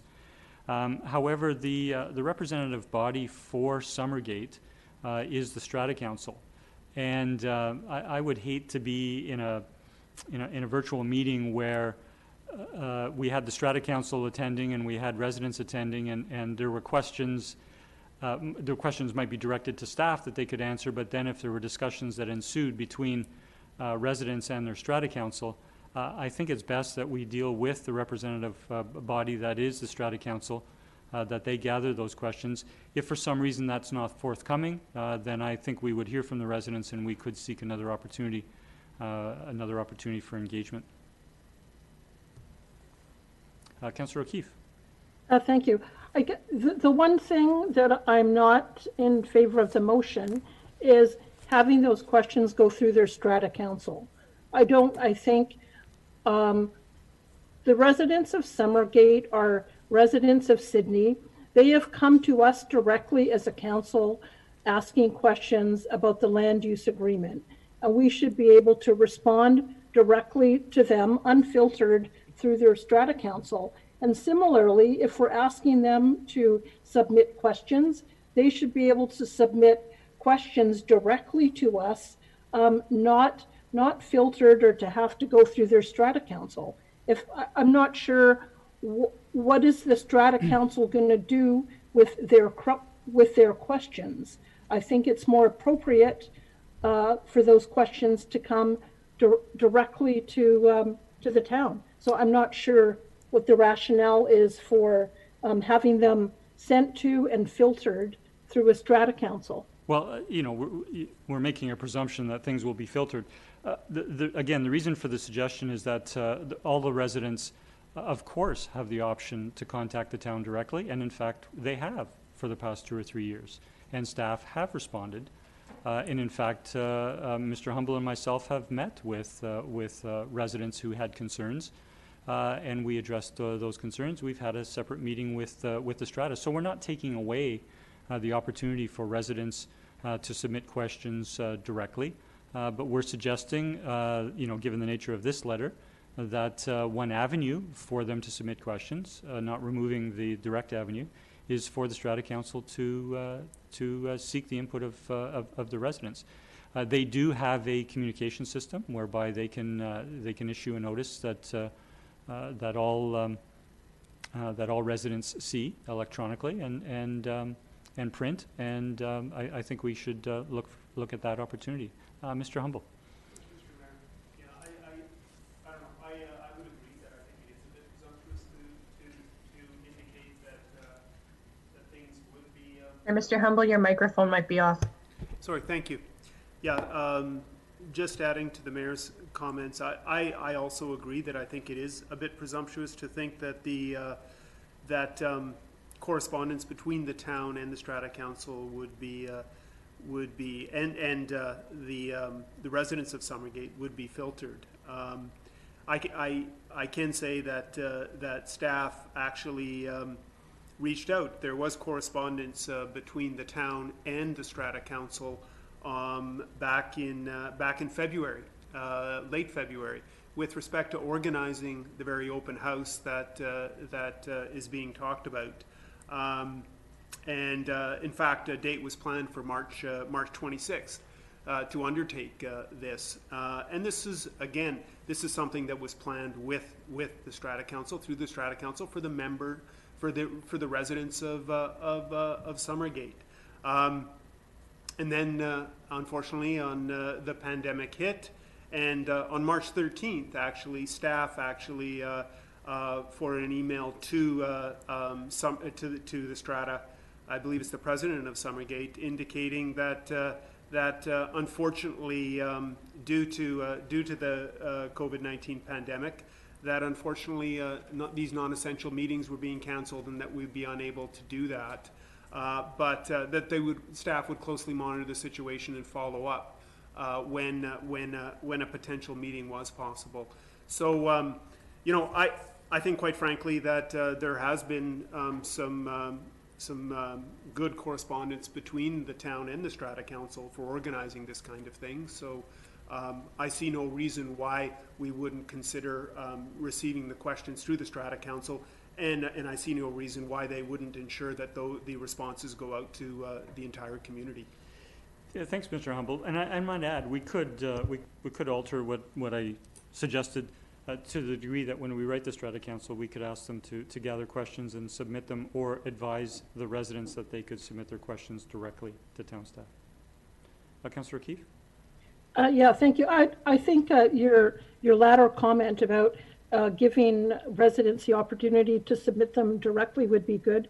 I guess what I continue to hear from Summergate residents is, yes, council has had discussions with the Strata Council, but that information doesn't always get filtered down to the rest of the residents in Summergate. And so hence that when they, several of them attended our meet and greet last fall, and in subsequent conversations I've had, they're looking for information coming directly from council. So I think your idea to give them the opportunity to submit questions directly to the town would be welcome.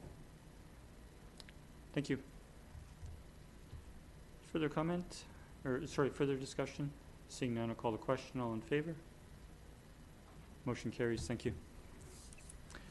And with regards to the 6 letters that we have from, with regards to library service in Sydney, Council will recall that we did receive a letter from actually one of the 6 letter writers, Ms. Robin Quaintance, last fall, and there was some follow-up to that, which included contacts with senior management at Virl in Nanaimo. However, this has come back to us.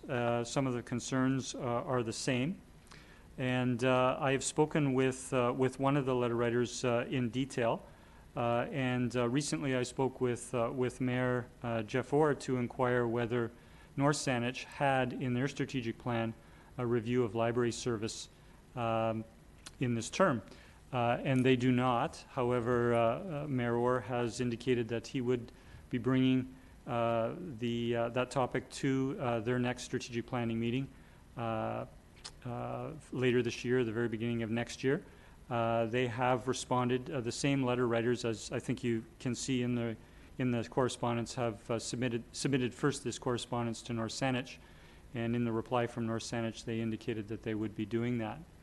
And so what I would like to do is there are a number of points with regards to the renovations, with regards to the service, regards to the process of that a service review might entail, and I would ask council to give consideration to having myself craft a letter with Mr. Humble with a direct reply to these 6 particular letter writers, and have it come back for the record of correspondence.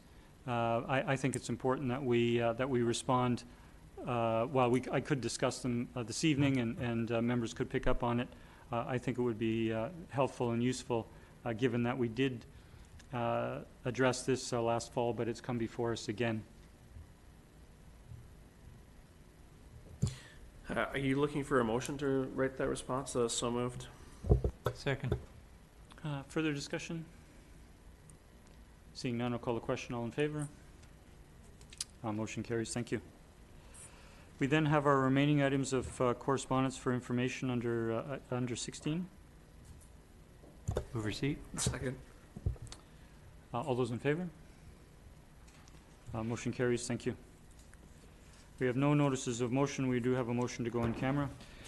I'll move that it is in the opinion of council that the public interest requires that persons other than members of council and officers be excluded from the meeting to consider confidential matters relating to personal information pursuant to section 90.1A of the Community Charter, and that council continue the meeting in closed session. Second? Second. All in favor? Motion carries. Thank you. Motion to adjourn? So moved. Second. All in favor? Thank you. Thank you, colleagues. We'll return in just a moment. Thank you to all staff.